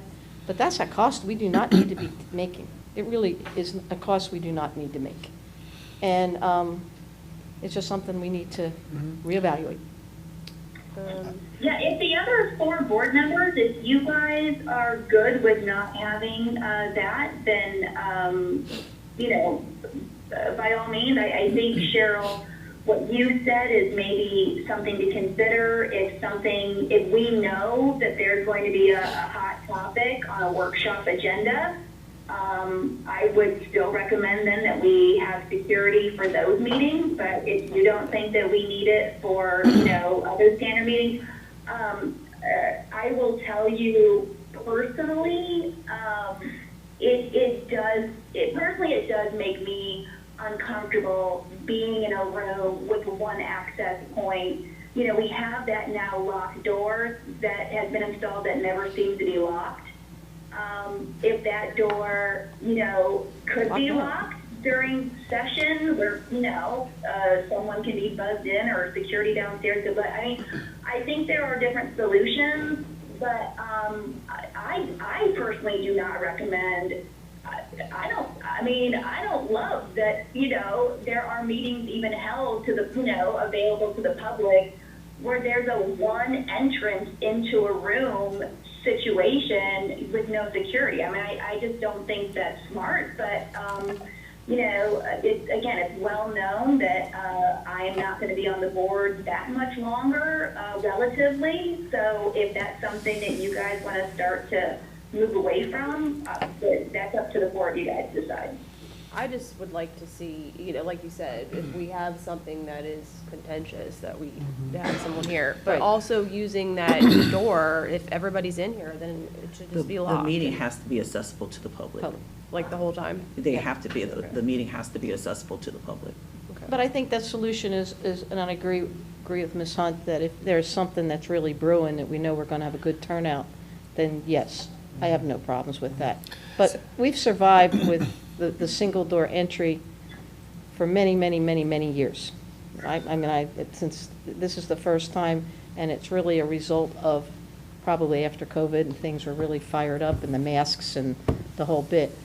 And I'm not sure that that's necessary anymore, but if there's something brewing, we As can staff, always get that arranged. We will do whatever, we just can't be the ones to determine when we should have law enforcement here or not. Right. It has to be very clear for us, when the board asks that we have law enforcement at every meeting, we've done that. If you say you want them at every business meeting, we will do that.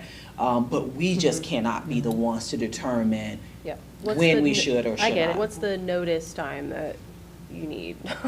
I'm sure, right now, we have a set schedule, so they know within schedule. I would say to give them at least 72 hours and that would not be ideal, but at least 72 hours for the sheriff to be able to identify someone who can come and be here. Right, well, we have the agenda ahead of time, so, I think, I'm okay if we agreed to suspend workshop,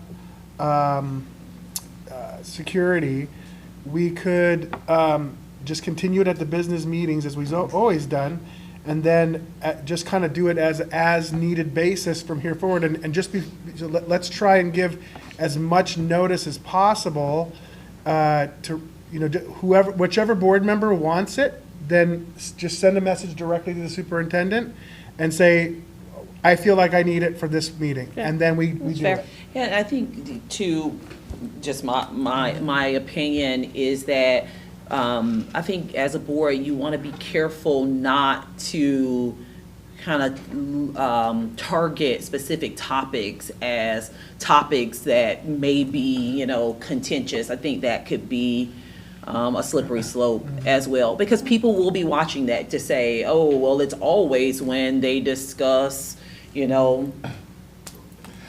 X. Yeah, I wouldn't say, I wouldn't want to say tie it to an agenda item for the reason, but it's just like any event that's going to have a larger volume of people, you have extra security, and if that is anticipated, you're just preparing for the amount of people that are going to be here. If you're going to have But I agree with 25 you, people or not something, because of an item or a topic, number, right? a But- number, if we were going to have 25 or 30 people or more, then we should have it. If we don't, How are we gonna know? We won't know. we Well, will. it's going to have to be a personal thing it's not going to be based on, it's going to be based on an individual board member's need, I would say. Yeah, and can I ask that we maybe, just kind of think about it and us come to a decision Sure. at the next time that we Yeah. come Sure, together absolutely. as a It meeting? don't need to be today. Because then we can you guys as a board can think through, what that will look like. We can think through some questions that we have around getting that stood up and established. And you'll it's not also have expensive, Mr. but Delaney we're here. asking our departments to cut back 4%. If we can cut back to anywhere, it would be helpful, and it could help. Yeah, and I think it would be wise to wait till our next meeting, because Dr. Oh, yeah. Conklin's not on the phone right now, so No let problem. her chime in on that too, Okay. so. Just let's a bring that. recommendation. Okay, yeah, no, thank you for That's it. bringing it up. And so Superintendent Moore, I would just ask also, as we're kind of putting thoughts together and whatnot, are there any creative solutions, to accomplish the same goal? And I'm not trying to throw metal detectors into this, but I mean, ultimately, what I don't want is for a gun to come into that room that is aimed at anybody in that room at any point. And even if it's never happened before, we do things to make sure that they do not ever happen. And so, if it's not a person, if it's not, a security officer or a deputy? What else could it be? So if that door has to remain open, like, are there any creative solutions with the door? Are there any, I think I would love to hear if there's any other option to accomplish the same goal. Well, that's what we'll do. Save those thoughts, because that's the exactly the discussion that we would have at the next meeting on this. So we're going to leave it as it is until we have that discussion. No, I think that's great, Chair Furry. I don't know those ideas. I don't know what the options are. I don't know if that's like a James Freeman question. I don't know if that's a Sheriff Staley question. But if there's anybody who can come to the table and offer some insight, that would be great. Yeah, so can you have staff, just if there's certain there's some resources that we options. have, bring that forward? Yeah, there are some options that we looked into when this came up, including moving the meeting next door, going down to the chamber. We also discussed doing a workshop in the chamber so you as a board can get the feel for that. Then we need to look at all of those options before, we make a decision either way. Okay. All right, so yeah, we'll have some options from staff, Ms. Hunt. Thank you. That's all I had. Yeah, I know we all got the emails, but I said I would bring it up. Just looking at the graduation dates and making sure they're not conflicting with family members. Yes, that is on our, yes, thank you. Anything else? No. Okay. At the last meeting, there was some talk about Belterre. We've got did everybody get the new numbers that were sent out, the spreadsheets? Yes. Okay. So there was some talk about bringing that back. Is that still a desire to bring that to the agenda for the next business meeting? I think if things are not going to change, then we probably need to be looking at that sooner than later. Okay. And I prefer to stay to what we had planned, because we had agreed to a plan, and the community has accepted that plan. And we have employees that work there. So keeping everybody in the loop, I think it would be to our advantage as a board to stick to what our decision was, which means in September we would get, I believe, the final update, and if it didn't meet our expectations, then it would be closed by the end of December. What month was it? September? Yeah, it was September's the next report. In June is when we come. It was in July. Yeah, July, something, yeah. And then there would be, yeah, that's, Well, do we need like a consensus for that? Well, or- we don't have everybody here. so. But even, Sally, what are your thoughts on that? The only reason why we would be bringing it back to the business meeting is if somebody's ready to take some action on this agenda item. Well, so Chair Furry, I would just say that, I would really love to bring Superintendent Moore into the conversation because, the insight that I have on this is, certain members of the community were saying, that they wanted the pool to remain open, they'd be happy to pay for it. It was a family, they needed it, for health reasons. And the people I have spoken to, the feedback I have received is that a lot of the people who were using it have moved on once it was no longer free through Silver Sneakers, that they have left and they moved on to kind of the next best thing for them. And so, I think for me, where I guess I would lean on Superintendent Moore is if the metrics that we have put in place, so like if the majority of the board does not want the Belterre Racquet Club to incur any additional cost, that we are basically having to fund out of school dollars, fund the racket club. If we already know that and it's inevitable that we're not going to meet those metrics, then I would, especially as we're talking about, Cheryl, to your point, where we're challenging to find 4%.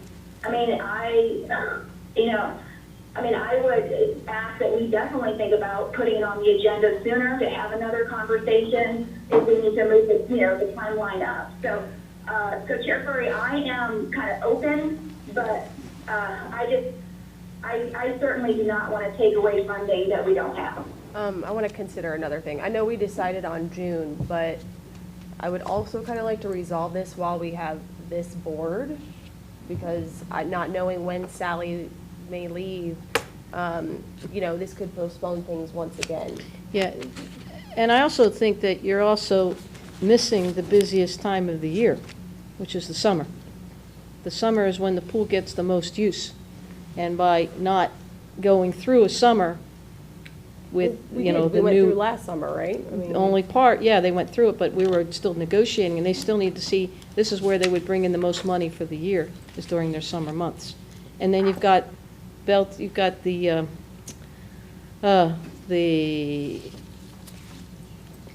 what am I thinking about? The classes, the FTC classes, because they have swimming classes and all that.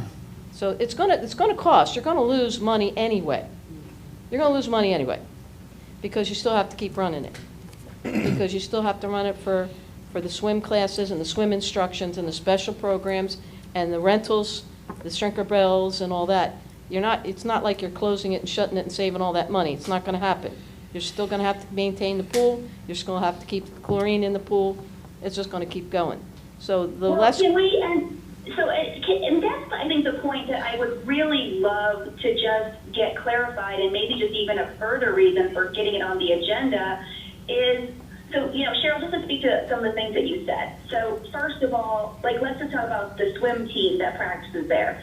I would not use the word loss with that. I would use the word cost, right? So our football team, our teachers' salaries, all of those things, they're a cost to running the district. It's not, you know, operating at a loss. That's a cost. So to me, there's like a bucket that is the cost bucket that is just a part of running the school district. And then as far as like the rentals go, to me, that's like a different bucket because we're actually getting money, and I think, but they would be under the same lens of, you know, are those rentals costing us money beyond what we're receiving for it? Because if they are, well, then we want to maybe make that same decision. Like, we shouldn't, in my opinion, be spending school funds for things that are not tied to, you know, school business. So, you know, just again, just add my piece to it.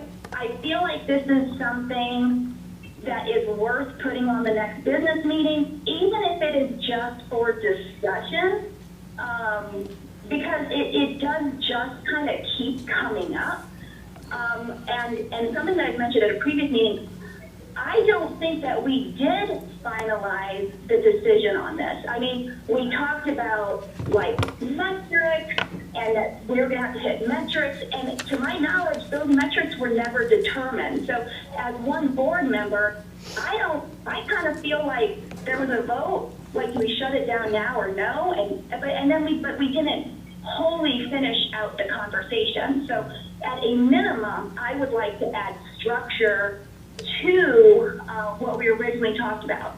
Okay, so then let's add this to the next agenda for the next meeting. It's for the next Information workshop? Yeah, for information and for the business meeting in the evening. Have it on the agenda also. Are you asking that this be doubled up at the next meeting, or are you asking that it be information and then agenda, and then board meeting? Yeah, have it on the board meeting, the evening meeting as well. So doubled up, Well, okay. yeah, doubled up. And then, and we do have some new numbers to discuss, and so let's review them together as a board and hear all these, all the input, and see how we want to move forward. We need to move on from this. I hate that we spend so much time when We spend there's a lot of time on it. many other things we need to be addressed. So, but, you know, let's, that's the next meeting And I that where agree. action could be taken. I agree, but I so, thought we in had any way, made a shape, or decision. form. So we had made a decision. So now we're going back to reevaluate the decision that we had made, and that's more time being spent. You know, we had made a decision. Yeah, I agree with Sally, though. I don't know that those decisions were as definitive as you're saying. There were some ideas of the membership plan and all that, and there was some timelines based on insurance renewals and things like that. but I don't think we set any clear benchmarks, and we were told we were gonna get updates on membership numbers right around this time, and we got them, and for further evaluation to see if the trend is going for membership in a way that would support this facility as a membership facility. I'm not going to say whether or not it does at the moment, but I think that's the reason why, and we updated those spreadsheets, so let's chat about them together at the next So meeting. for staff, we will not be creating a new presentation. We will just add the formal presentation plus what was sent to you in email, and we will be available to just answer any questions that you have. Correct. Yes. So Superintendent Moore, just a clarifying question on that. So when I listened to the presentation, I thought it was very clear that running the club is at a minimum costing the district $40,000 as far as additional expenses that we are having to cover to run the club. But when I see emails from community members, they are suggesting that they are essentially kind of floating us on the club, right? And so I guess my ask, and not that you guys need to put together a new presentation, but I would just ask, how do we communicate kind of a definitive, this is the story, like this is what the situation is, whether people agree with it or not, we can't control. But it feels like that's something we need to do a little bit better about, is like, at least the 5 board members coming together and agreeing like these are the facts. Well, I think that, again, bring the bullet points on those at the next meeting, and we should hammer those down. I agree with you. We should nail those things down and get an understanding where we all stand on it, and then move forward from there, whether it stays at the workshop or if it goes to some action at the evening meeting. So are you good with that? Yeah, that'd be great. Okay. But to Cheryl's point, I would prefer to not continue talking about Belterra Swim Racket Club, as frequently as we are. But I think next month, or I think the next meeting will be really powerful and hopefully just getting some resolution. Okay, great. So then we will we'll discuss that then. So if there aren't any more board member requests, is everybody done with board member requests? Okay. Hey, Chair Furry, I have just something really, really fast. I know that this has been discussed, but I've heard from a lot of folks and seen a lot of comments on Facebook. Is it possible for us to discuss again allowing public comment at the beginning of the business meetings, or loosening that in any way? That's just something that I wanted to bring to the workshop today. Well, we did have that discussion at the last meeting. And at the retreat, that's right. Was it the retreat? Yeah. And we felt that, we do have that, just real quick summary is, one, the reason why we have that is so that we can get the business done first. And we invest the time to do these 2 workshops ahead of time so we can move through those consent items very quickly and get to that. But we need to get the business meeting done. And we do allow for any topic discussion at both workshops, before and after, on non-agenda items. And so that was kind of where we left off. So what I would say is, we can bring this up at the next meeting. Again, I don't think this is necessarily an agenda item, but we might be able to have another discussion about it at the next meeting. Yeah, I don't want to get... Go ahead, sir. I don't want to get into it too much right now, but even if we just had okay, it's just 15 minutes and you can come talk, you know what I mean? Like, this is it, and we don't go over it.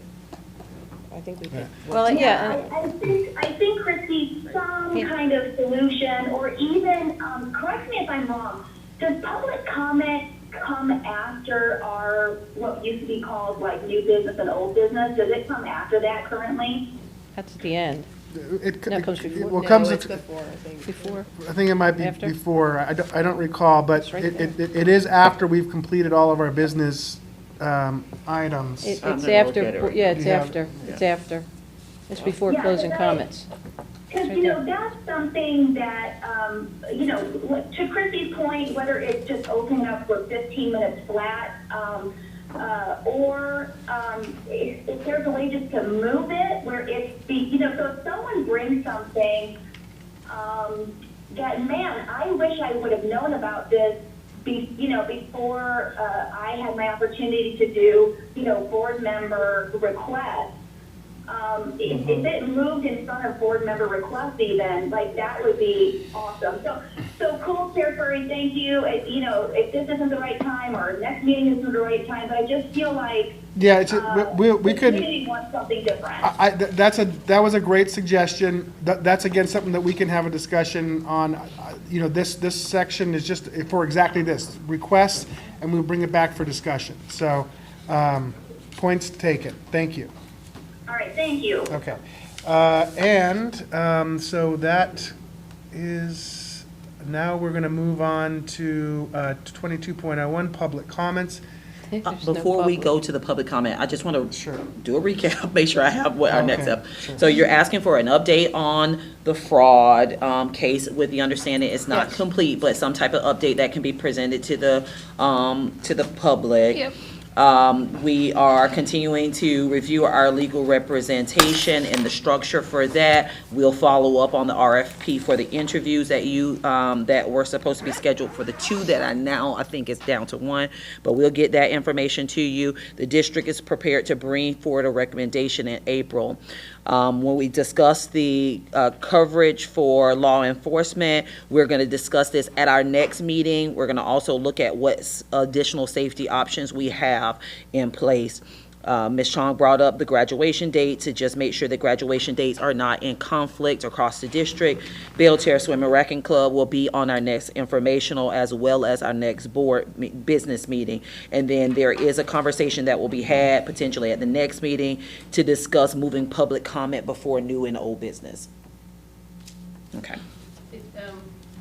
Well, now you raised the question, which, could you explain that we may only have one attorney that's willing to meet with us presentation? Because I'm debating whether we need to perhaps open the RFP I know again. that someone sent an email about a potential conflict that wasn't disclosed. We just have to look into that and follow up on that. I think we'll all Because receive if it's that only email. one organization, then I would recommend the thought of reopening reposting the RFP, so we can, time is now And gone. remembering that, I mean, we can You know what definitely I'm have this saying? conversation when Attorney Delaney is here, but Yes. legal is not something you have to go through that process for. You, as a board, can determine who your counsel will be without that RFP. Without going through RFPs? Yes. Yeah, Yes. well, that's a big difference. And so we could save that conversation for when there is Well, I'm an saying that's attorney fine. here that can we're really hearing go new through that. things, Yeah, but and that was new. That's new things. my I ears just want to perked make up sure too when we're I on, heard that. yeah, on the same You- page. Yes, you Okay. can determine who your counsel is. Okay, I like that. Okay. All Okay. right. Anything else? Nope, I just wanted to make sure I have it all. All right. Okay, so public comment. Do we have anybody signed up for public comment? There's no public. We, just making sure I say it. You got it, you got it, Because you're sometimes good. the camera can't see the audience, and they'll say, "Why didn't you There's go no public comment?" So, and Very then, good. now closing comments. I have nothing. Nothing. I have nothing. Just again, thanks everybody for I your know. help tonight. And More, do you have anything? That I do not. All right, right, and we're we will moving along. adjourn.